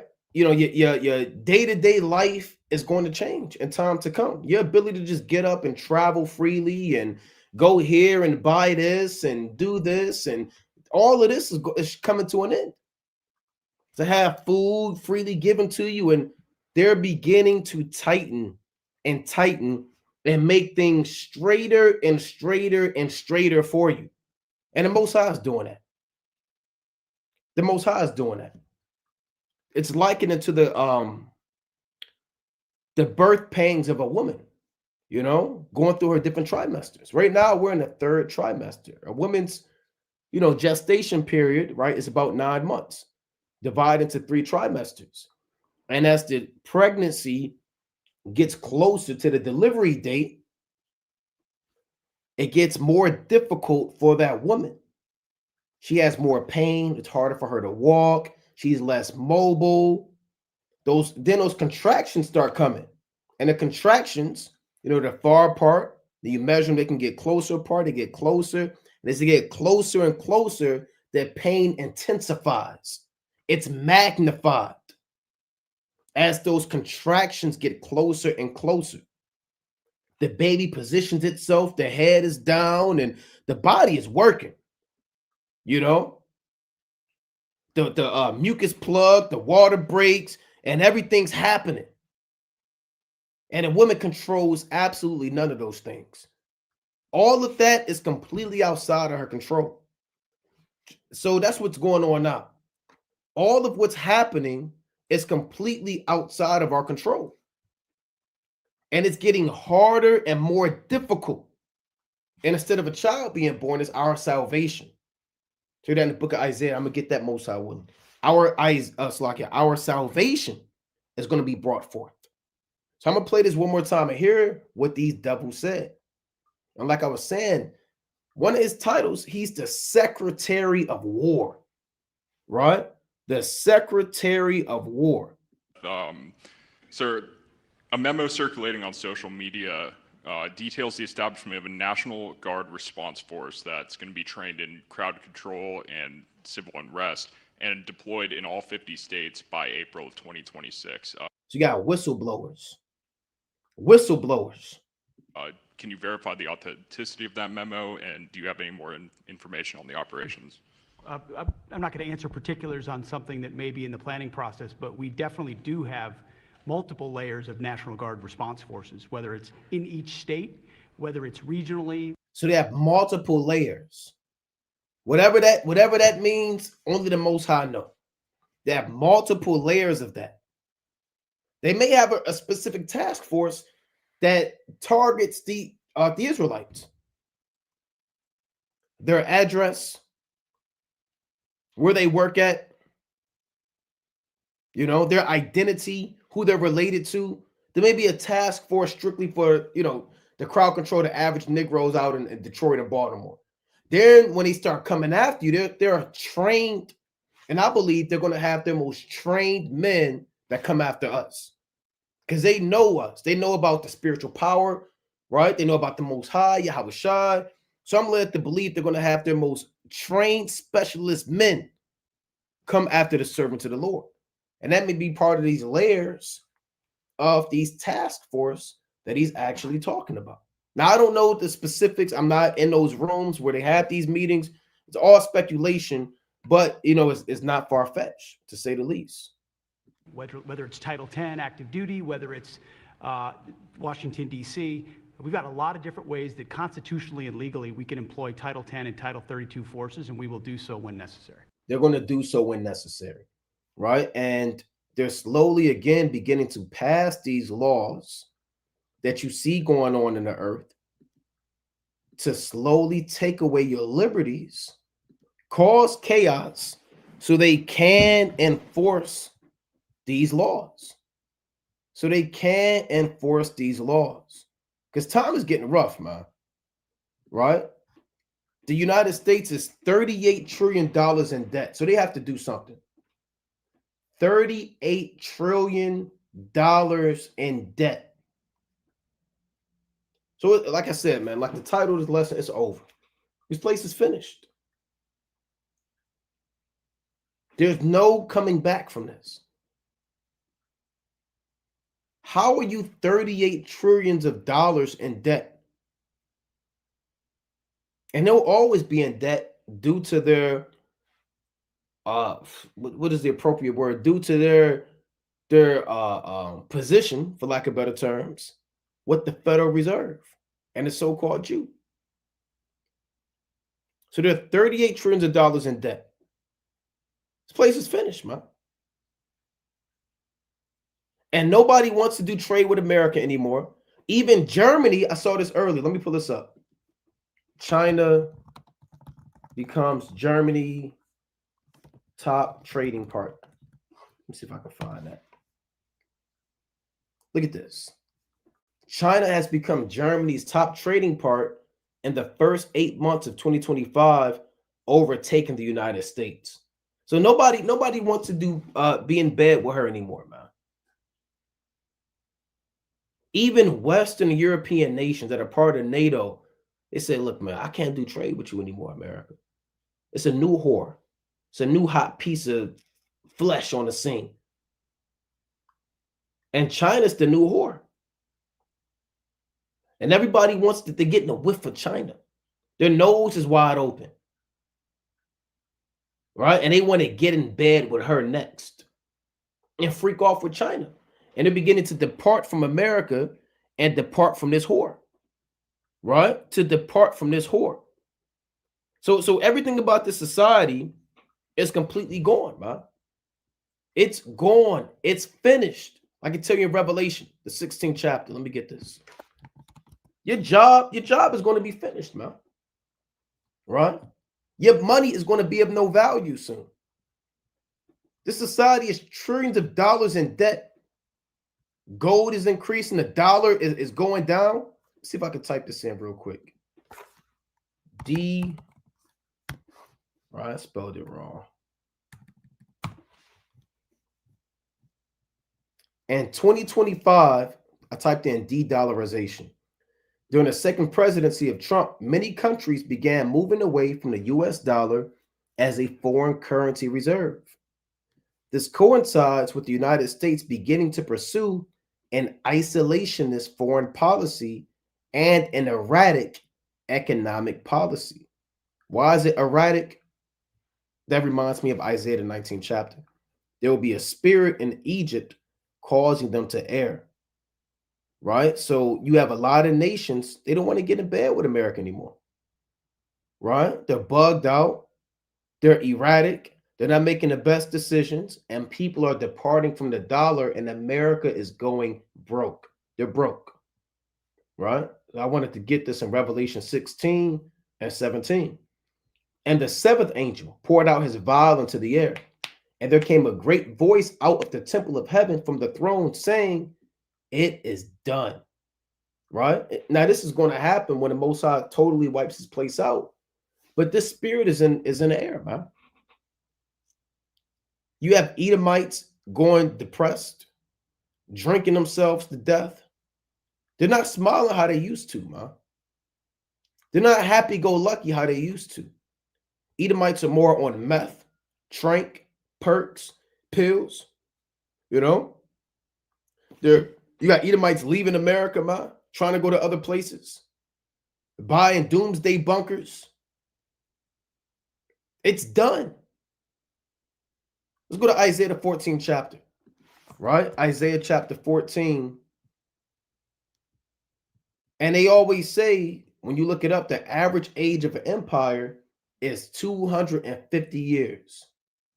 That's what the scholars say. Now, America, they're approaching their 250 years very soon. They're approaching, 2026 will be America's 250 years.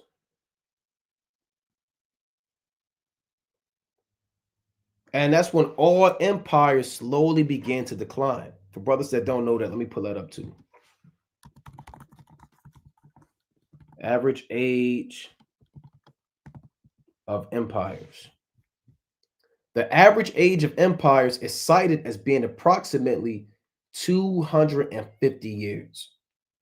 This figure is often used to suggest a cycle for empires, while some scholars attributing their decline to overreaching for power. Right? So the point is, America's done, man. America, they're approaching their 250 years. They're approaching their 250 years. Let's see if I can get that. 250th anniversary. July 4th, 2026. So you can't make this up. It's their semi-quincentennial. So like that's what it is. Semi-quincentennial. Right? That's 250. Quin is 5 or 50. Semi is half of that. 250. Centennial is 100. 250 years. Right? 250 years. Let's go to Isaiah chapter 14. Right? This Isaiah chapter 14 and verse number 4.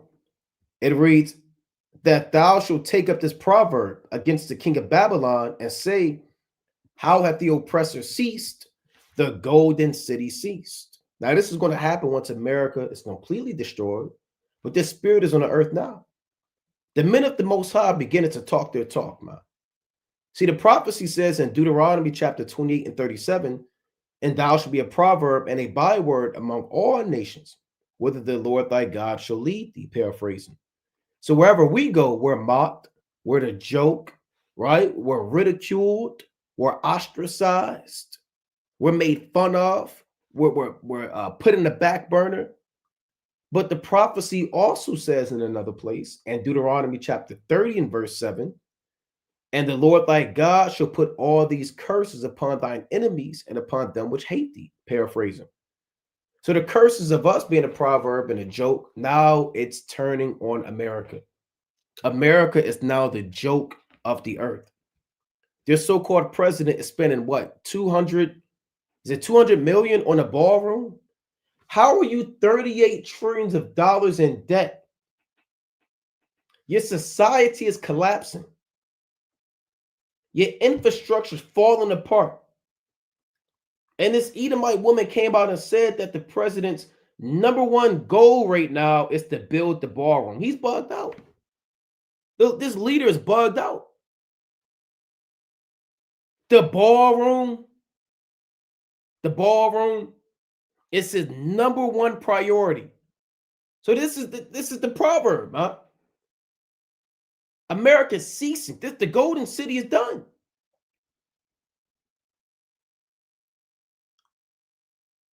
If I was 38 trillions of dollars in debt, if I knew that my technology and military was being outmatched by China, that all of my money is being lost from me, and China taking all my money, if I had the Israelites waking up, rising up against me, I would think that I would get my priorities in order. America is like a Negro. They're turning to like the base Negro who doesn't have their priorities in order. They're irresponsible. You know, they can't keep up with nothing. The oppressor has ceased. And nobody respects the so-called white man.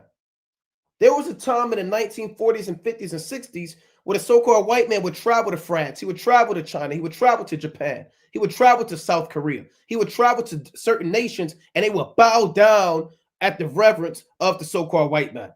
They loved the American accent. They loved the American when they came in. They were treated like gods. They were treated like gods. Now being American, you travel to these other nations, they want to damn fight you, bite you, rob you, kill you. Nobody respects the so-called white man anymore. Only Jake in America do. You don't know what's going on. This Isaiah 14:5. The Lord hath broken the staff of the wicked and the scepter of the rulers. He who smote the people in wrath with the continual stroke, he that ruleth the nations in anger is persecuted, and none hindereth. Now this is going to happen again once he's totally taken out, but this spirit is looming. He is the man that has been destroying a nation with the continual stroke. He just bombed a damn boat with the alleged Venezuelan cartel. I thought everybody received their what do they call it? Your due process. I thought you had a right to face your accusers in trial. I thought you had a right to a trial. Even if you're guilty, don't you have a right to a trial? How do you just go and just bomb a damn boat, man?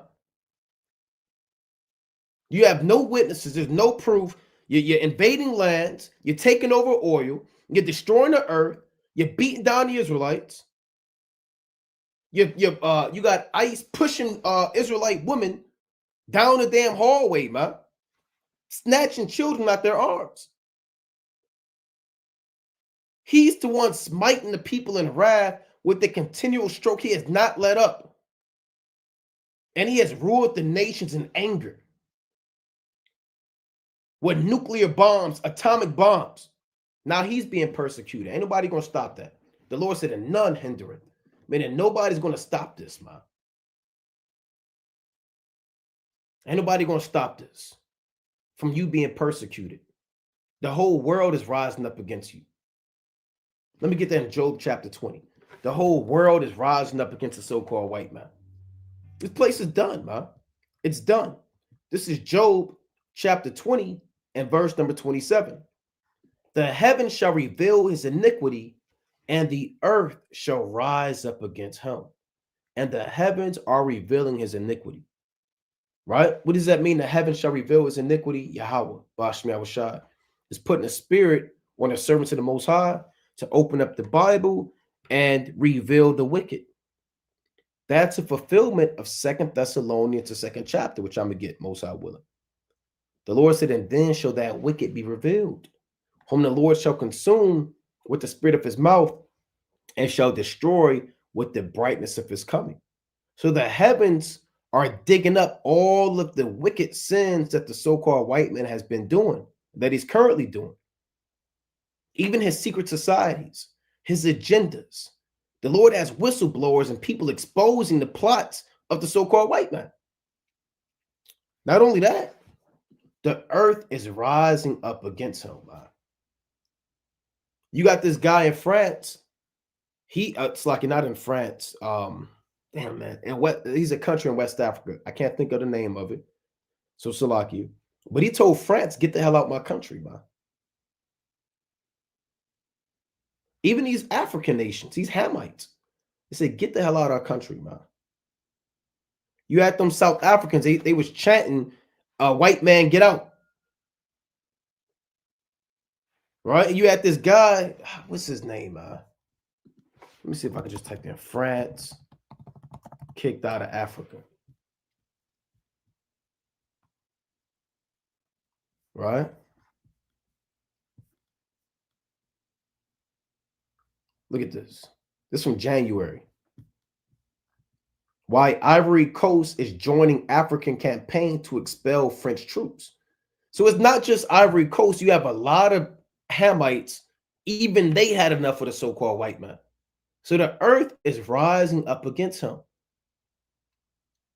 They're cutting military ties. You know? Look at this. French military troops who have been in Ivory Coast for decades will soon be leaving. They should have been kicked them out. But they was working, they was plotting and planning. Ivorian officials have said, signaling more diplomatic setbacks for France amid local resentment that has caused one-time allies in West and Central Africa to sever ties with Paris. I'm gonna tell you something, man. Them Hamite nations really want your allies. They was using you. So they came into power so they could kick you out. So you got the Hamites rising up. You got the Israelites rising up. You got other Arab nations calling America the great Satan. You even got China rising up and said the day of American imperialism is over. So there's a global front against the Edomite. This is Job 20 and 27. Right? The heaven shall reveal his iniquity, and the earth shall rise up against him. The increase of his house shall depart, and his good shall flow away in the day of his wrath. So all of his wealth is going to be taken away from him as well. Right? All of his gold. Now, really, nobody truly knows what this so-called white man has in terms of artifacts, wealth, relics. Like we always speak of, there are plenty of things in the law that the Most High told us to make, right? Cups and dishes and, the table of showbread and the brazen laver and, the molten sea and, the pomegranate chapiters and the cherubims with the oxen and the lions in the temple and a gold without weight. Where's all that at? They ain't in the museums. The stuff you see in the British Museum, the Smithsonian, those are just things for the public. You buy your ticket, you go your $5, you go there with your family, you can kind of see it. This devil is such a devil, you can't even take pictures in the museum of stuff that he stole. He's so proud, he stole your stuff. You go in the museum and want to take a picture of it just so you can long for your stuff. He said, you better not take a picture of the stuff I stole from you, man, or we'll fine you. And there are things that aren't even in museums. So that's what this means, the increase of his house, his wealth that you see up front and the wealth that you don't see behind the scenes. Those are all of his goods that are going to flow away. Job chapter 20 and 29. This is the portion of a wicked man from God, and the heritage appointed unto him by the Most High. So that's his portion. That's his lot. And he was created to go through this. That's his appointment. That's his destiny, right? There's nothing that he can do to alter or change his judgment. He's $38 trillion in debt. It's from October 23rd. I'm going to read a little of this, right? It says the United States hits $38 trillion in debt after the fastest accumulation of $1 trillion outside of the pandemic. Now, not too long ago, so I don't want to pay this. Not too long ago, they said if you have any money, you can Venmo them to help them pay off the debt. I don't know if you watching the live, if you want to do that, I want to help out my country. They say you can Venmo to pay off the national debt. And I just know that there are certain Israelites who did that. It says, yes, you can use Venmo to pay off a small portion of the national debt.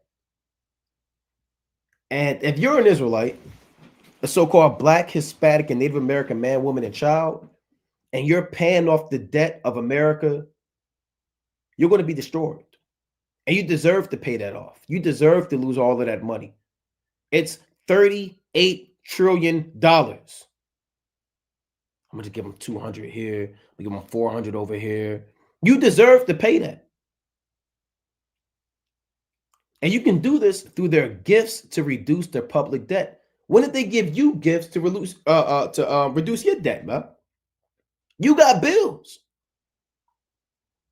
They have been taxing you out your checks and robbing you since the days of slavery. Sharecropping, Jim Crow, black codes, segregation, civil rights. You have been getting robbed forever. Now they say, you know what? Okay, you Negro. Okay, look, you know what? All of the Negroes, we got a new policy. We got a gifts to reduce the public debt. They ain't pay your public debt. What is it? It's October 25th. Next Saturday, you gotta look, man, you gotta pay your rent. When the sun go down, you're gonna pay before the sun go down. You got rent due, you got your mortgage due, you got bills due. Now, are they going to help you reduce your debt? No. So if you're an Israelite, man, and you paying this debt, you'll be a damn fool. The Lord said, let me get this in Jeremiah chapter 15. Jeremiah chapter 15 and verse 5. The first of the month coming up, and you know it. You know it's coming up. A lot of you brothers, you just got paid today. You know, some of that is going to your check. You know it. I know it. Right? It's going to your rent. That's what I meant. It's going to your bills. Jeremiah 15 and 5. And if you didn't get paid this week, you're getting paid next week.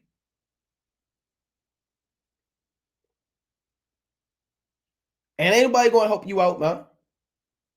Jeremiah 15 and 5. Who shall have pity upon thee, O Jerusalem? Or who shall bemoan thee? Or shall go aside to ask how thou doest? No nation loves you. That's what the Most High is saying. There's not one nation caring for you. There's not one nation that checks on you. China doesn't send their ambassadors to the ghetto. Saudi Arabia, the United Arab Emirates, Dubai, they don't send their world's richest people to the projects of Detroit and Baltimore and give money to all of the Israelites in the hood and the ghetto to set them up for success. They don't pay the bond and the bail of your uncle who got locked up unjustly. They're not paying for the funeral expense of the police who shot your mother. They're not coming in and simply knock on the door saying, how you doing? Do you need anything? I've never seen it. Never seen a Korean, a Moabite, an Ammonite. No nation has pity on us. That's why if you're still trusting in his kingdom, like I said, you deserve to do it, man. And there's a precept I want to get real quick in Wisdom of Solomon. Right? Let me get this real quick. Then I want to go to the next thing I had. This is Wisdom of Solomon, chapter 1 and verse number 16. I'm going to read 15 first. Wisdom of Solomon, chapter 1 and 15. For righteousness is immortal. It's a beautiful precept. Righteousness is immortal. You brothers, you repent, you put on righteousness, which is the faith of Yahweh Shai. You back it up with keeping the commandments to the best of your ability in his flesh. You'll be immortal. You'll live forever. Verse 16. But ungodly men with their works and words called it unto them. For when they thought to have it to their friend, they consumed to naught and made a covenant with it because they are worthy to take part with it. So some people are worthy to take part with death, to make a covenant with death and sin. They're worthy of that, man. So if you're paying off the national debt and you're giving them gifts to do that, you deserve to. Here they are, trillions of dollars in debt. And Jake, you're still trusting in this system. You're trusting in this system. And they're saying this is the fastest that they've increased in debt. Right? In America, they don't help the poor. You actually have laws in the Bible to help the poor. Didn't Trump have the Trump Bible? Then he had the Make America Great Again Bible. Aren't there laws in the Bible that tell you to take care of the poor? They're cutting off food stamps. They're doing all these things to afflict the poor, but they're not keeping any laws in the Bible. Read Deuteronomy chapter 15, 7 through 8. Read Ecclesiastes, the 4th chapter. Read the law, Sirach, the 29th chapter. Read the laws about helping the poor. You have laws where every 3 years you lay up your tithes for the fatherless, for the stranger, for the widow that is within your gates. And Deuteronomy 14 and 22. The Most High gave us laws to sustain ourselves as a nation. Even the poor could eat the things that remain behind the field. You know? So there were laws where we were always taken care of. So you deserve to be trillions of dollars in debt, man. Because you're a wicked, nasty, demonic, hypocritical, greedy nation. So I'm going to read a little of this. I'm not going to read the whole thing, right? But I'm going to read this. I'm going to read, what's the part I wanted? Here it is, the second part. Right? It reads, I'll read this. In the midst of a federal government shutdown, the United States government's gross national debt surpassed $38 trillion on Wednesday, a record number that highlights the accelerating accumulation of debt on America's balance sheet. It's also the fastest accumulation of $1 trillion in debt outside of the pestilence. The United States hit 37 trillion in gross national debt in August this year. Wow. So they went from check this out. They went from 37 trillion in August to $38 trillion this past Wednesday. It's finished. It's finished, man. That's what you got. August. I'm gonna count August, September, October. And 3 months you went deeper $1 trillion in debt. Right? I'm gonna play a little of this clip right here. It's another clip. This is America is going America is going broke. It's from 6 days ago. America is going broke. Let me get a quick precept real quick before I play this. All right, and I didn't make this. This is an Edomite that said this. He said America's going broke. Right, quick precept. Let's go to Jeremiah chapter 17. This is Jeremiah chapter 17 and verse number 11. As the partridge sitteth on eggs and hatcheth them not, so he that getteth riches and not by right shall leave them in the midst of his days, and at his end shall be a fool. So you got birds, they sit on eggs and don't hatch them. So there's no point, right? They don't receive the fruit of their labor. Likewise is it with people who steal, rob, oppress, rape, plunder, and pillage and get riches, and they don't do it in righteousness. The Most High said you're going to leave them in the midst of your days, and when it's all said and done, you're going to be a damn fool, right? So this is the estate of Babylon the Great. They are the foolish nation who got riches and wealth, and it wasn't by right, and that's why they're going broke, right? The Lord, what's the classic? Habakkuk chapter 2 and 12, right? Let's get the classic. I want Habakkuk, Salakia. I put Hebrews. Let me get the classic in Habakkuk chapter 2 and 12. It reads, woe to him that buildeth, I mean, this whole chapter, this chapter is, man, right? This whole chapter is just it's ridiculous, man. You know, we're going to get straight to the point. 2 and 9, all right? We're going to read 2 and 9 through 12. Man, let's start at 9. Habakkuk chapter 2 and 9. Woe to him that coveteth an evil covetousness to his house, that he may set his nest on high, that he may be delivered from the power of evil. So the so-called white man coveted an evil covetousness to his house. You know, he came over here and he enforced laws to expand his territory. Far west, he had what's that? Goddamn, he had the manifest destiny, right? He had these different laws that were put into place to enforce laws, right? That he may steal land and take the wealth of the Gadites, the Reubenites, and all of the other tribes. He could put himself in a position of power, right? He had the Trail of Tears, where he forcibly removed hundreds of millions of Native Americans, the Gadites, the Reubenites, to Oklahoma, to Texas, to Kansas, to different parts of the Central America. He had the Monroe Doctrine that was put into place to further support him taking over this whole side of the world. And he did all this through robbery and through lust and murder. I don't hear nothing that the so-called white man say about, you know, y'all black people kill black people. Y'all are the biggest criminals. No, the so-called white man, you're the biggest criminal, man. You're the biggest drug dealer.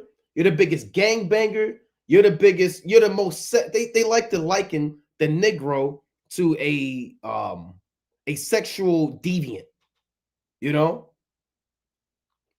They lust after the white woman. They just want the white woman. They're big black men who want our little white girls, right? They paint this facade. You're the child molester. You're the pedophile. You're the sex criminal. You're the serpent. You're the gangbanger. You're in a whole mafia FBI list right now, man, with illegal gambling and theft and robbery. And you use Jake as the face of that, man. And I have yet to see pictures of the mafia on the media. For you brothers that know what I'm talking about with this NBA thing, I have yet to see these men in the mafia, man. Where is their pictures at all in the media? And their schemes and their round tables. Why do I only see 2 athletes? This has got Terry, I think his name Terry Rozier. You know his name. I can't pronounce it. You know? Where's all these old white men with all this old money at? So this is a hypocritical kingdom. Let's read on. I'm going to jump down to the point. Verse number 12. Woe to him that buildeth a town with blood, and establisheth a city by iniquity. So America was built off of blood and sin. So let's play this clip, right? Built off of blood and sin.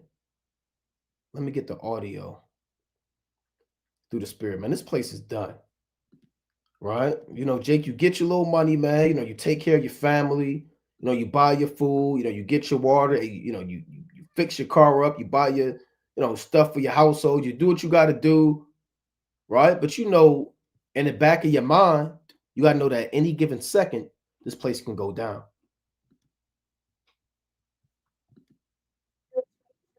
Hold on, let me make sure this is playing. Right, Salaki, I want to get the audio for this. Right, bear with me.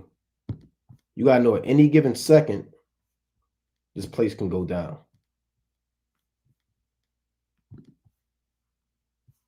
Don't skip this video.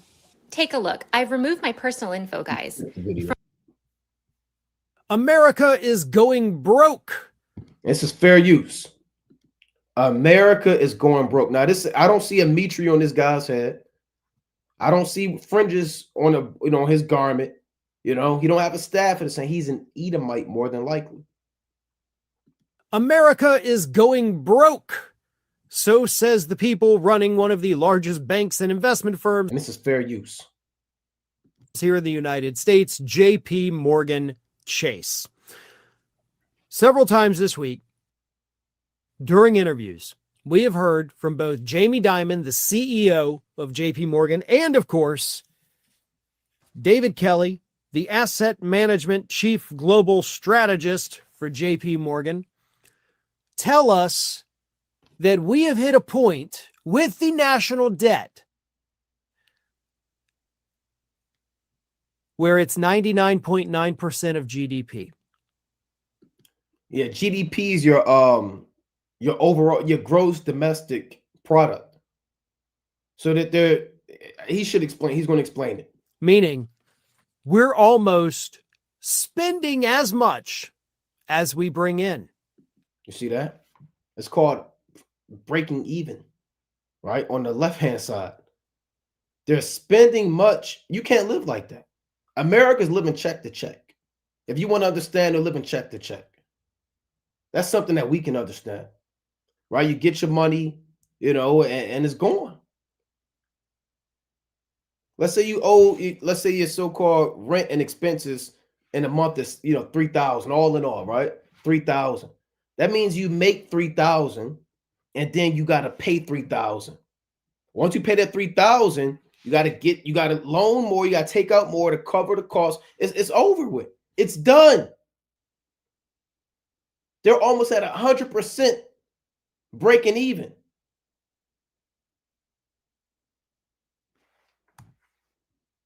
Almost spending as much as we bring in. And we're going to hit that 100% mark next year, they say, or possibly sooner if we hit a recession. So that's why they plan on doing this new world order, putting this martial law into play, this National Guard, this Insurrection Act, so they can enforce this new system. And all these nations are modernizing how they process the people, man, how they deal with the people, Because, as they say, America is going broke under Trump's policies. Let me read you what David Kelly said. I'm not going to play this whole thing. The question I am asked most frequently by investors and financial advisors is, when is the federal debt going to blow up in all of our faces? My usual answer is that while we are going broke, we're going broke slowly. And that's a horrible feeling, going broke slowly, man. Edomites, they're not going to be able to take this. They've never been broke. We've been broke. I've been broke. Technically, we all broke. And we know how to handle being broke, man. Jake, you know how to make something shake, man. You know how to do what you got to do. These other nations, I mean, it's going to be nothing but riots and pandemonium. It's going to be looting, pandemonium, and anarchy. Let me rewind that a little bit. While we are going broke, we're going broke slowly. Boy, that's a relief, right? Like, yeah, we're almost out of money, but we're slowly losing all the money, right? It's not like overnight. I mean, we've got months left. Kelly said if the Supreme Court rules Trump's tariffs are illegal, it could, quote, force substantial refunds, raising the whopping $37.8 trillion in debt and its $1.2 trillion in interest. That would, at a minimum, force the administration to go back to the drawing board. Now, that's also something I've talked about in the past that would be absolutely devastating for the economy, but maybe good for the economy, because if the Supreme Court says, nope, Trump can't do the tariffs, the federal government has to give all the money back in refunds, and they only have like a couple weeks to do it. So all the companies that paid tariffs have to get their money back from the federal government. So we've already spent it. They have to come up with it somewhere and we don't have it. And then it's like this whole crap show of we're out of money. We owe debts we can't pay. And that's when the really horrific things start to happen. Jamie Dimon also said that the rising debt is a big deal. And there are good reasons to believe that the debt will rise even faster than it is now. So again, I mean, you don't have to believe us, right? You don't have to believe that the servants of the Most. Esau's telling you. He's telling you it's over. And he's not even telling you. He's telling you what top financial specialists are telling you. These are top JP Morgan world-renowned investors who have blown the top off of what's really going on with the American economy. And it came out that it's done. It's over with. There's no hope and there's no chance for anybody who've had any stake in America, man, who's trusted in this society and trusted in his kingdom. Let's go to the classic in Isaiah chapter 30, right? Let's get this in Isaiah chapter 30 real quick, man, right? There's no hope, right? That's why we have to trust in the Most High, man, right? We have to trust in Yahweh, Bashmi Awashai. Isaiah chapter 30 and verse number 2. I'll start at 1. It reads, "Woe to the rebellious children, said the Lord, that take counsel, but not of me, and that cover with a covering, but not of my spirit, that they may add sin to sin."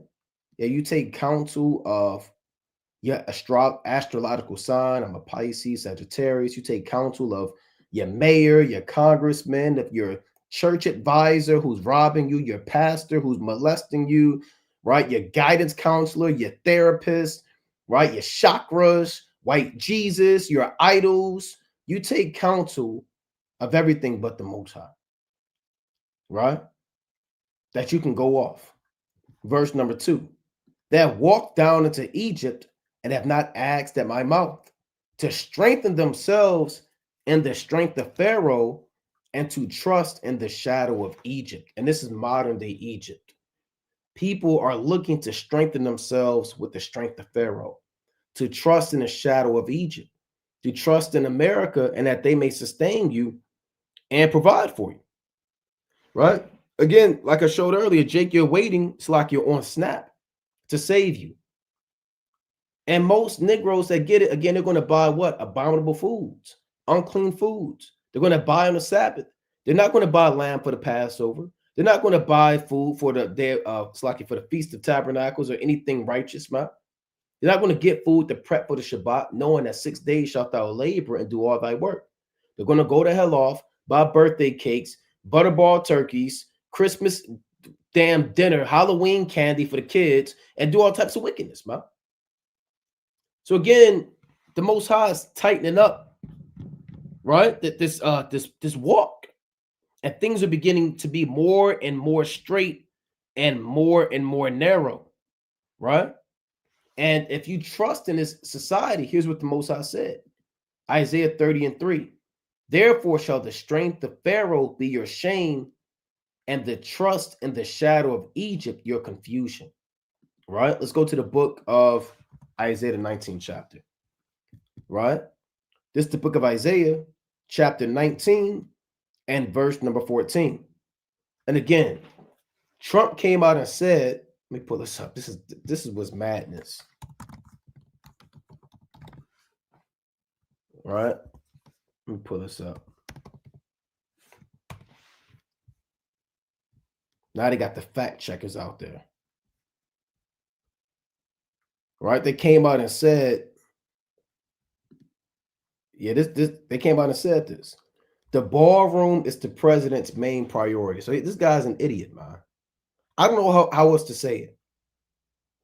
The ballroom is his number one priority. Not war on the horizon with China and Russia. Not building up his infrastructure. fixing his roads, saving people from starving that will have no food next month. The ballroom. This is what you call a megalomaniac, right? That is the definition of Trump. He's working on the ballroom, right? Why is he working on the ballroom? Because the Bible says he would do such things. Here it is, Isaiah chapter 19 and verse number 12. Where are they? Where are thy wise men?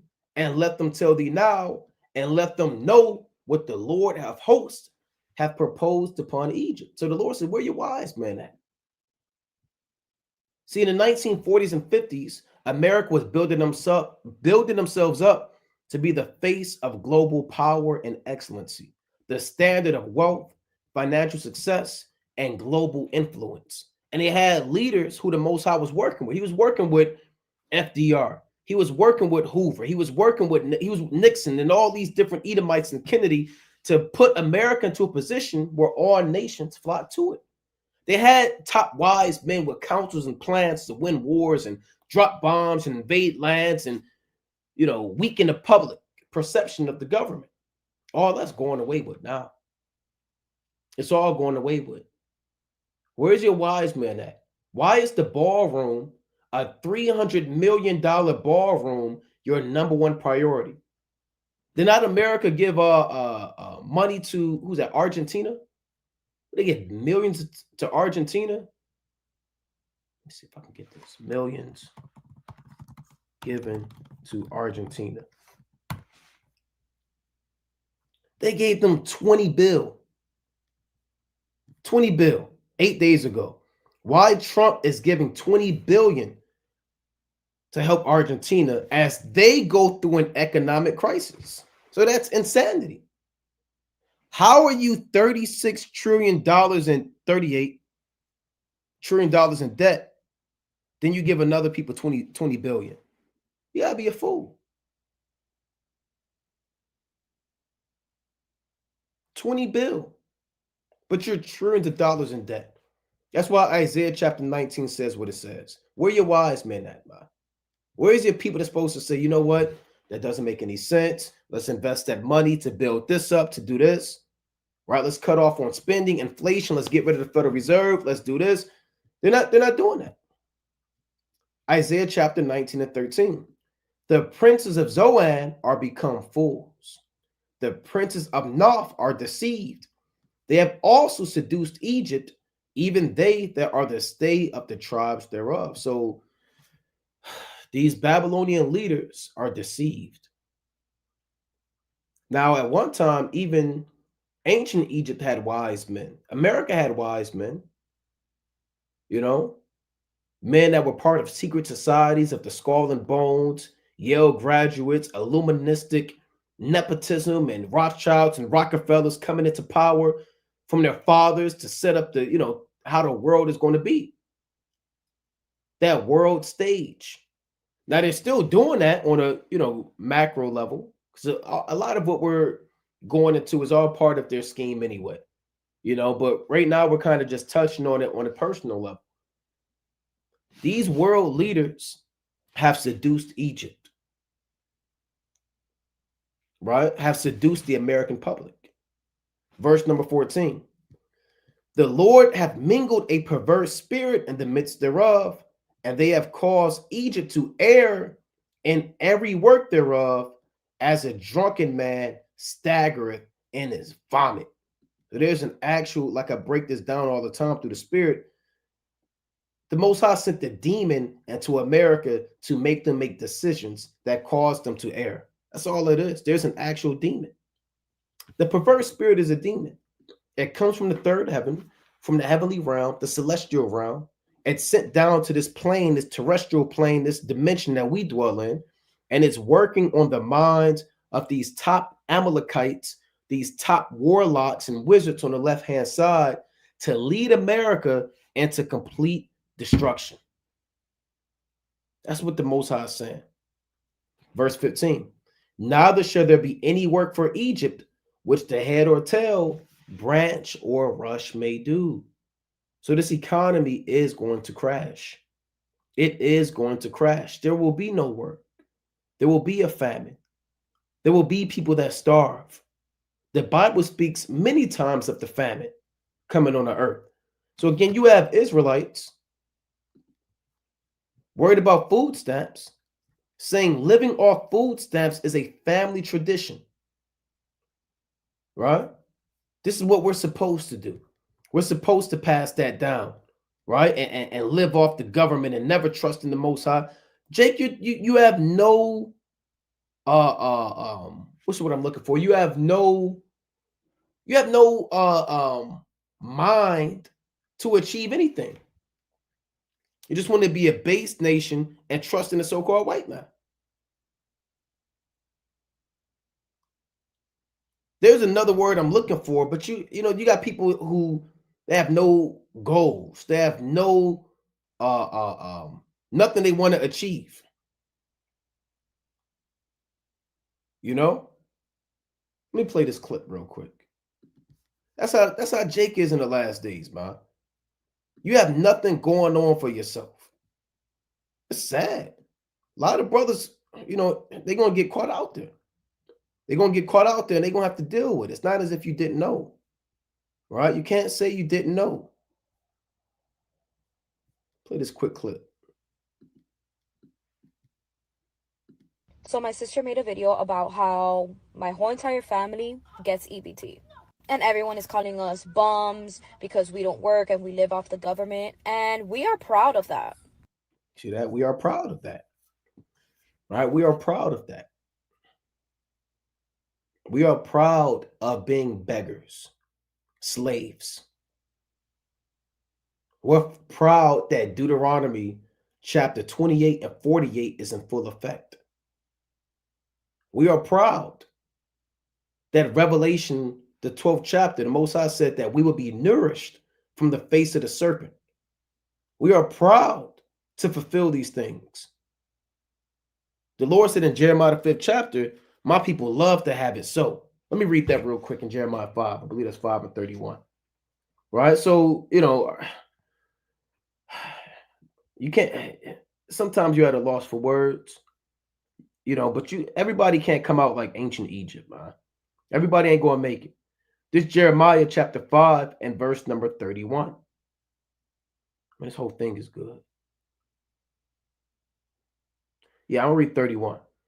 The prophets prophesy falsely, and the priests bear rule by their means, and my people love to have it so.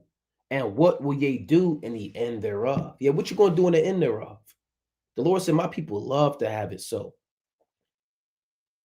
We're proud of this. We love to trust in oppression and trust in robbery. Trust in a system that the Most High is going to destroy. The trust in the beast, to worship the beast and his image. To be part of, they want to be part of this digital ID system. Facial recognition, social security. They're proud to be part of this Babylonian system. You heard what she said, man. Let's play this again. So my sister made a video about how my whole entire family gets EBT. And everyone is calling us bums because we don't work and we live off the government. And They're saying this is rage bait and it's satirical, right? That could be true, right? But even if this is, what they call rage bait or whatever, or she's unserious, this is how a lot of people feel. And she might be legitimately feeling like this. Only the Most High know. So my sister made a video about how my whole entire family gets EBT. And everyone is calling us bums because we don't work and we live off the government. And we are proud of that. We are proud of that. Growing up, this is what we... But that's true. A lot of Jakes, you're proud of that. You're happy. Now, it's nothing wrong. Like I said, hey, look, you take what you can from this beast, man. Hey, this devil giving you food. Hey, take it, man. Take the free food, man, he giving you. If he give you $900 a month, take it. You'll be a fool not to take it. But don't be proud in it. Don't be proud of that. You only doing what you got to do until the Most High destroy this place. You're using this world but not abusing it. This devil want to drop 500 in your lap. Hey, you be a fool not to take 500. But don't let the gifts pervert your judgment and pervert the eyes of the wise. The Lord says, surely oppression maketh the wise man mad, and a gift destroyeth the heart. So you have to be circumspect. Don't be proud of just being a damn slave, man. We were taught to not have to work. We were taught to live off the government because it is there for us to use. And from what I could remember, it all started back with my grandparents. My grandparents used to get the paper, like the paper coupons to go and pay for, you know, food and stuff like that. And that's when I was like, this is free money. Like, what? So living off of EBT is literally a tradition in our family. That's tradition. It's a family heritage, like diabetes, passing down diabetes, you know, passing down generational debt, you know, passing down high cholesterol. Now you're just passing down the knowledge of things that are unprofitable, right? Things that are unprofitable through the spirit and power of Yahweh Bashmi Yahushua. Let me go to Job chapter 22, right? There's a few more things I want to touch on. Let's go to Job chapter 22 and verse number 22. It reads, receive, I pray thee, the law from his mouth, and lay up his words in thine heart, right? That's what we're commanded to do. And like I said, things are going to get hard, man.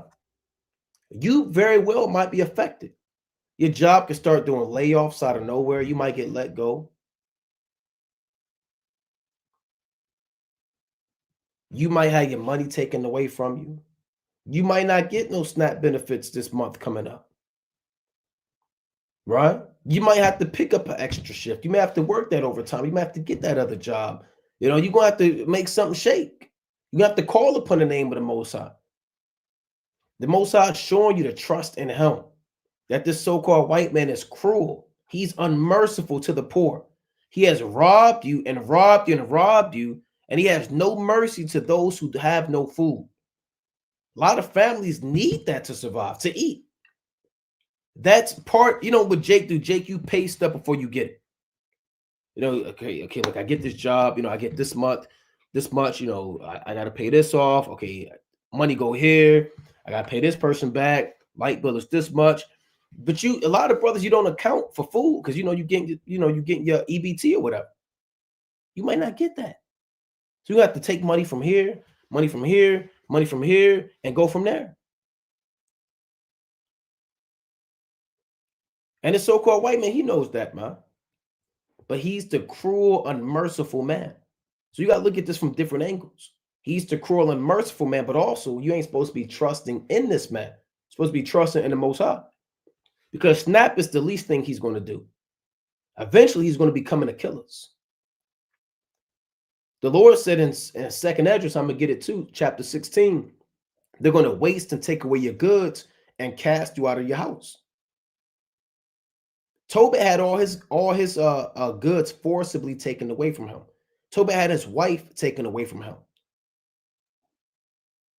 And Hebrews, the 10th chapter, tells you that men took joyfully the spoiling of their goods, knowing that they have a greater reward or substance in heaven, paraphrasing. So SNAP, it's going to get way worse. You're going to be kicking doors down, and they're going to be doing the looting and robbing and taking whatever they want from you and put you in a prison. So if you can't endure being without SNAP or being without government assistance or whatever, then you're not going to make it. Quick precept before I get this. The Lord said what? Ezekiel chapter 22 and 14. It reads, can thine heart endure, or can thine hands be strong in the days that I shall deal with thee? I, Yahweh, Bashmi Abashai, have spoken it and will do it. Say, can you endure? Are you built? You built like that? Are you ready for what I'm about to do on the earth? Or is your mind too far in the world? Are you weak in the faith? Are you shaken, tossed to and fro? Can your heart endure? Can your hands be strong in the days that I shall deal with thee? When I take everything away from you, when I send this devil against you like a madman, we don't have any water. We don't have any food. The Most High is going to take everything away from you, So you have no choice but to come to him for everything. And you have to have faith that the Most High is going to give you these things and protect you. A lot of brothers ain't going to be able to endure that. And their hands aren't going to be strong in the days the Most High is going to deal with us. Let's go to Revelation, the 3rd chapter. This is Revelation chapter 3 and verse number 10. It reads, because thou hast kept the word of my patience, I also will keep thee from the hour of temptation, which shall come upon all the world to try them that dwell upon the earth. You see that? So if you keep the word of his patience, you keep this truth, you're able to endure the suffering, the affliction, being ridiculed, being mocked. If you're able to keep the word of the Most High, he's going to keep you, meaning protect you and watch over you. And you're not going to starve in a famine, right? You're not going to die of thirst. You're not going to be destroyed by the edge of the sword. He's going to keep you from the hour of temptation. The hour of temptation is Jacob's trouble. That's what the hour, it's not, is it actually an hour? No, it's not actually an hour. It's not 60 minutes. You just got to thug it out for 60 minutes. No, an hour is a spiritual term that just means a short period of time. You know, a moment of time. It's going to come upon all the world to test them. That word try means to test, to prove you. Like I said, these devils have things that they're putting out that we're able to see, but there are things that they plan on doing that we're not able to see. You know, regardless of what this devil throws at us, we're going to keep our trust in the Most High. Right? And we're not going to sin by any means. The Lord said, if these things be not thou ashamed, and accept no person to sin thereby, of the law of the Most High, and of his judgment to justify, it's like it to judge the ungodly, paraphrase. Let me get that real quick. Right? So we're not going to be ashamed of the Most High in the evil time. And the evil time is coming. The hour of temptation is coming. Right? Martial law, World War III, right? FEMA camps, concentration camps, the guillotine, this new system they're putting into play. You know, you're going to be cut out. Right? This Sirach chapter 42 and 1. Of these things be not thou ashamed, and accept no person to sin thereby. Of the law of the Most High and his covenant, and of judgment to justify the ungodly. Never be ashamed of the law of the Most High and his covenant. Never be ashamed of the judgment to justify the ungodly. Accept no person to sin thereby. The Lord said, if you are ashamed to confess him, he's going to be ashamed to confess you before the Father and the angels. You know, the Lord said that, man. These are the days, the Lord says in Sirach 4:28, strive for the truth until death, and the Lord shall fight for thee. And 2nd Ezra, it says, I will testify my Savior openly. 2nd Ezra 2 and 42 on down. I'm only paraphrasing a lot. For sake of time, Ezra said, these are the men that stood so stiffly for the name of the Most High. These ain't the times to be shaken like a reed in the wind, man. You know, let me get this in Matthew 11. Let me get this real quick in Matthew. Yahweh Shah said that, right? Matthew chapter 11 and verse number 7. And as they departed, Yahweh Shai began to say unto the multitude concerning John, what went ye out into the wilderness to see? A reed shaken in the wind? He said, when John the Baptist was out, what y'all thought y'all was looking at, man? Some soft God, man. Fragile, shaken, scared, timid, nervous, breakable, foldable. Nah, John the Baptist wasn't like that, man. That's what Yahweh Shah said. Who y'all thought y'all was dealing with out there, man? You know? He bigging up the Lord. I mean, bigging up John the Baptist, man. You don't want to be a brother that's a reed shaking with the wind. Oh, what do I do? Oh my God, help me. How am I going to make ends meet? And what about my light bill and my car and my job? And you sound like a damn a heathen. Don't be a reed shaking in the wind, man. And the Lord said this in Psalms 112 and 6. It reads, surely he shall not be moved forever. The righteous shall be in everlasting remembrance. So the elect man will never be moved. No matter what comes his way, he's going to stand 10 toes down for Yahweh Basham Yahushua. He's going to be praying for more faith. He's going to be fasting. He's going to be praying for boldness to increase in the fear of the Lord, to depart from the trust of man, to overcome these demons. He'll never be moved. Verse 7. He shall not be afraid of evil tidings. His heart is fixed, trusting in Yahweh. And the men of the Most High, they're not going to be afraid of evil tidings because they trust that the Lord, first of all, they know who sent the evil tidings. And they know the Most High sent those evil tidings. They also know the same power that sent those evil tidings is the same power that has power to protect you from the evil tidings. Those men are going to remember the years of the right hand of the Most High and the miracles and the acts of old and how the Lord delivered our fathers. That's why I said, that's why it's important to meditate and read these precepts. That's all you're going to have. You're not going to be able to walk around with your Bible, your Apocrypha, your flashcards, your highlighters, and your notebooks. The Lord said in Psalm chapter 119, I have laid thy word in my heart that I might not sin against thee. Isaiah 33 and 6 on down says, wisdom and knowledge shall be the stability of thy times. So what's going to keep you rooted? The precepts, the knowledge of the Most High. That's what's going to keep you going and steadfast. So those men that aren't afraid of evil tidings are the men that are rooted fervently in this knowledge. A lot of brothers are taking this truth like a game, huh? You're in this truth just for vanity, vainglory, to be seen, views. Some brothers, you just in this thing for entertainment. All you watch are videos that are nothing but entertainment. You're not working on building yourself up. You're not working on overcoming these demons, your strongholds, your lust, and certain elements that you're dealing with that's holding you back. So when all hell break loose, you're going to get caught out there, man, because you took this truth as a game. You have thousands of videos that brothers, not even just in WFI, that brothers are making to build you up, to prepare you for the evil time, to warn you of what's coming.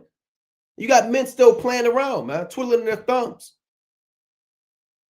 All they do is watch the videos of getting on the black woman, Esau bowing down to the boot, the next big debate, but they have no knowledge of anything. So when evil tidings come, they're going to get caught out there. Like I've been saying all night, they deserve to get caught out there. The Lord said it, man, in 2nd Ezra. Let me hold this real quick, right? Let me get 2nd Ezra. Stop taking this truth as a game, huh? 2nd Ezra, chapter 7, and verse number 19. And he said unto me, there is no judge above the Most High, and none that have understanding above the highest. So man can't save you, only the Most High can save you, right?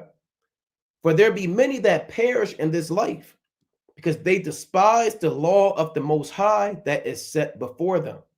And some brothers don't want to change. Some sisters, you still refuse to change. A lot of people accept the wickedness in them. Oh, that's just who I am. I've always been like that. My mama raised me like that. That's just part of me. And, you know, all those demons that you befriend. The Most High didn't bring you into this truth to befriend those demons inside of you. The Most High brought you into this truth to expel those demons inside of you. Stop befriending your demon. Don't be the brother that perished because you befriended your demon. Verse 21.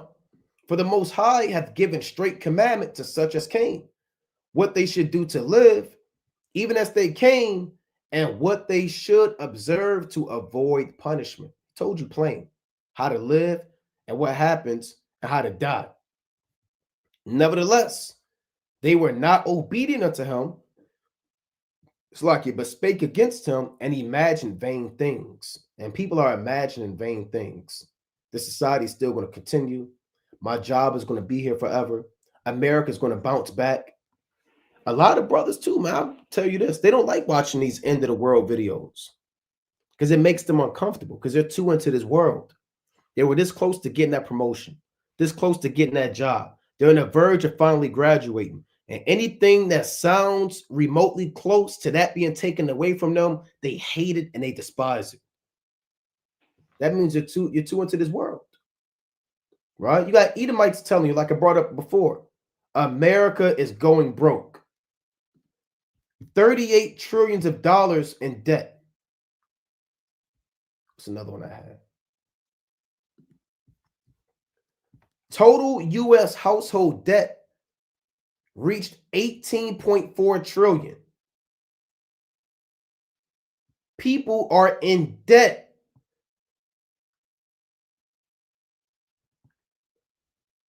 This growth is driven by increases in mortgages and credit card debt. So people can't live, man. People down bad.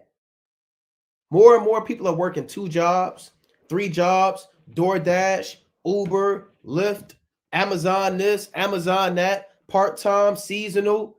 Can I do odd jobs? Can I mow your lawn? Can I fix your fence? It's kind of broke. Here's my resume. You know, people are really at their wits' end. U.S. debt, even for households, is at an all-time high. Here's another thing. I'm not going to play the video, but 4 weeks ago, Americans are increasing spending even as cost of living rises, right? The cost of living, and your rent might go up, man. Your so-called landlord, man, it's only so much he could do. It's only so much he could work with you. He got mouths to feed too. He got bills too. He might up your rent, man. And your property taxes might increase. Your mortgage might go up. Hey, everybody got to eat, man. You think you're the only one that got to eat? Your insurance policy may go up, man. Federal taxes may increase. It may take more out of your check. Housing may go up. You know, the cost of living is rising. You know? And what did I have? Did I play all these? I think I played that one. Right? Let's see. Oh, yeah, I played that clip. And this one was so disgusting. All right, this video was so disgusting, man. What's this one? Hold on. I think I had maybe one more. I just want to make sure I got all these clips covered. Okay, no, that was AI. What's this one? All right, I just want to make sure I covered everything. I got maybe 2-3 more precepts. I think I touched on this. The US dollar fell 11% for the first half of 2025. Its steepest decline in more than 50 years, effectively ending a 15-year bull run. They're done. They're done. Right? America has fought. The dollar has fallen the fastest it's ever had in 50 years. They're $38 trillion in debt. The dollar means absolutely nothing anymore. Right? Nations are leaving and rising up against America. They're building bombs and weapons. Here's another thing I had. This is from, this was kind of recent. I can't find the exact date. I have to, October 4th. Farm bankruptcies are soaring amid low crop prices, while Trump considers bailout of up to $14 billion. Even farms are going bankrupt. Now, what does that mean? That means you're not going to get your food, your beef, your chicken. Nobody snaps their fingers and it shows up in a grocery store. That's not how the supply chain works. That is not how the world of food distribution operates. Farms, they produce the produce, vegetation, meat, protein, poultries, etc. Fruits, give it to vendors. Vendors and manufacturers, they do what they want to do with it. They make juices, they process the chicken, the beef, they cut it, etc. Then they give it to the food distribution centers. They give it to your Cisco's, your US Foods, etc. Food distribution centers, right, are paid to hold that product. They make money and they ship that product to grocery stores, restaurants, bars, etc. You're the consumer. You go there and you buy it. If the farms aren't producing the food, you're not getting the food. Farms are going bankrupt. Look at this guy, man. Right? Even the farms are going bankrupt. Right? The Lord said in Isaiah the 19th chapter, there will be no work for Egypt, which the head or tail, branch or rush may do. Right? Another quick precept. Let's go to Ezekiel chapter 7. Quick precept. Ezekiel chapter 7 and verse number, oh boy, this whole chapter, right? I want to get straight. I want 20. Let's see where I want. Right? Ezekiel chapter 7 and 18. They shall also gird themselves with sackcloth, and horror shall cover them, and shame shall be upon all faces, and baldness upon all their heads. They shall cast their silver in the streets, and their gold shall be removed. Their silver and their gold shall not be able to deliver them in the day of the wrath of the Lord. They shall not satisfy their souls, neither fill their bowels, because it is the stumbling block of their iniquity. So all of your wealth and gold is not going to profit you.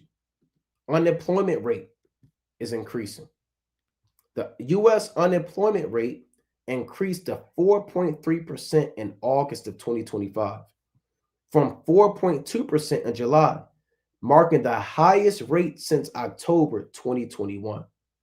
This rise is attributed to an increase in people entering the labor force and a slowing job market. So everything is blowing up out of proportion. The debt is increasing so fast. The dollar is declining so fast. Unemployment is increasing so fast. Everything's just spiraling out of control. And things are getting worse and worse. Food banks.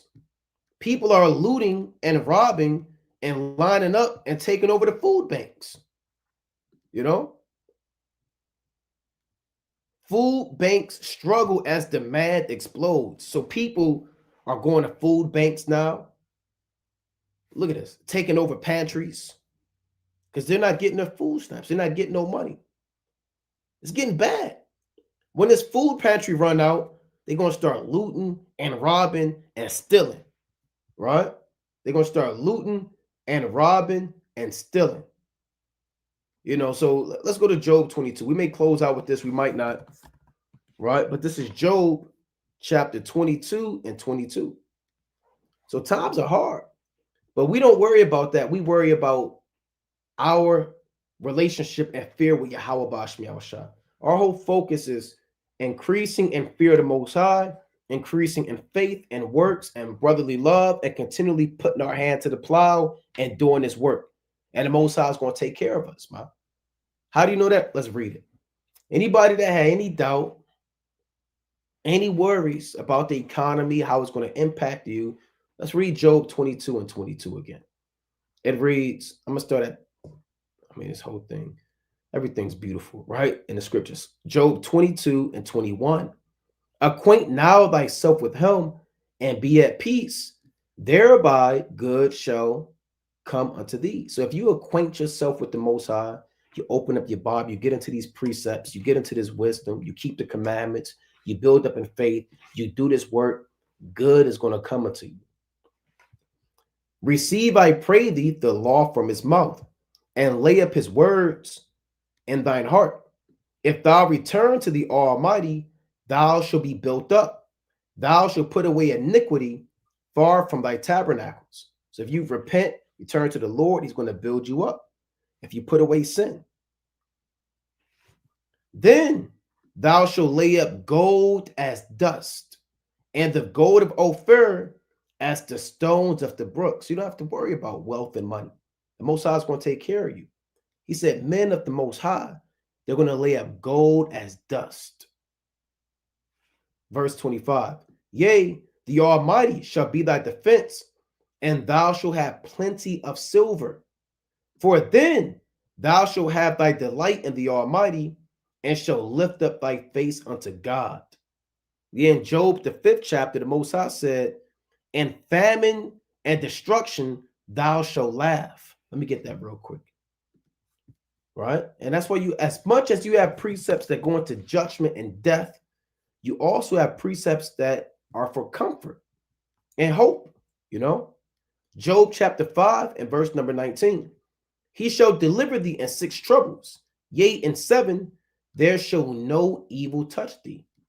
In famine he shall redeem thee from death, and in war from the power of the sword. You don't got to worry about getting drafted, fighting in the valley of decision, fighting against Yahushua, starving with no food stamps, starving without no income.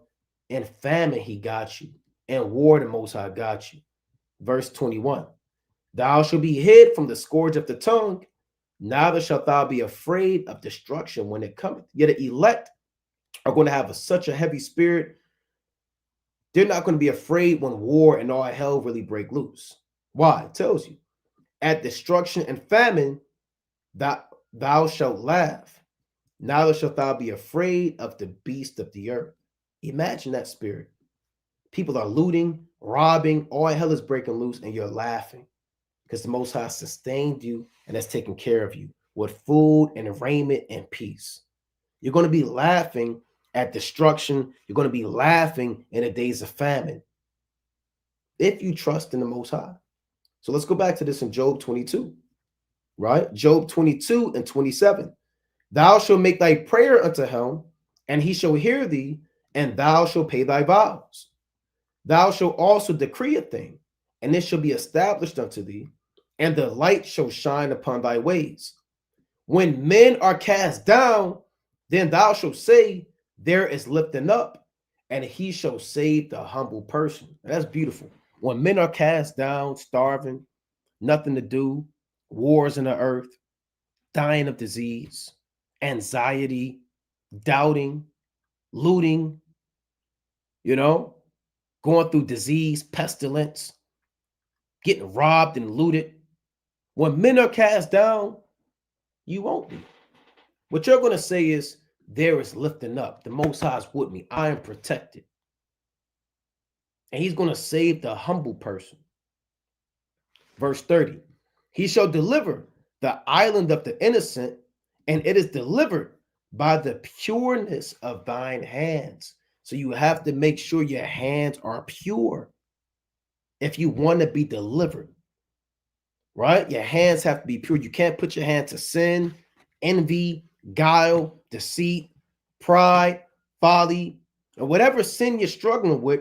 Get rid of that sin, man. Examine yourself, rebuke that sin, stop entertaining these demons and befriending them, or they will destroy you. You're delivered not by chance, it's by the mercy of the Most High, but you're delivered on a low level, carnal level, by the pureness of thine hands. Right? You don't want to get caught up in the system. They're looking to cut people off that don't get down with this digital ID. They're blacklisting people, cutting people off. They're saying they're going to cut your finances off, cut your job off, cut you off from transportation expenses, right? You want to be saved by the pureness of your hands. Don't have the philosophies, the sins, the wickedness, and the system all inside of you. Be pure in these last days. So with that, we're going to close up, giving, of course, our honor and glory to Yahweh, Ba'ashima Mashiach wa Malak Yabashai. Keep the Sabbath holy. No buying, no selling, no cooking, no work, no sex on the Sabbath, no speaking your own words, doing your own pleasures.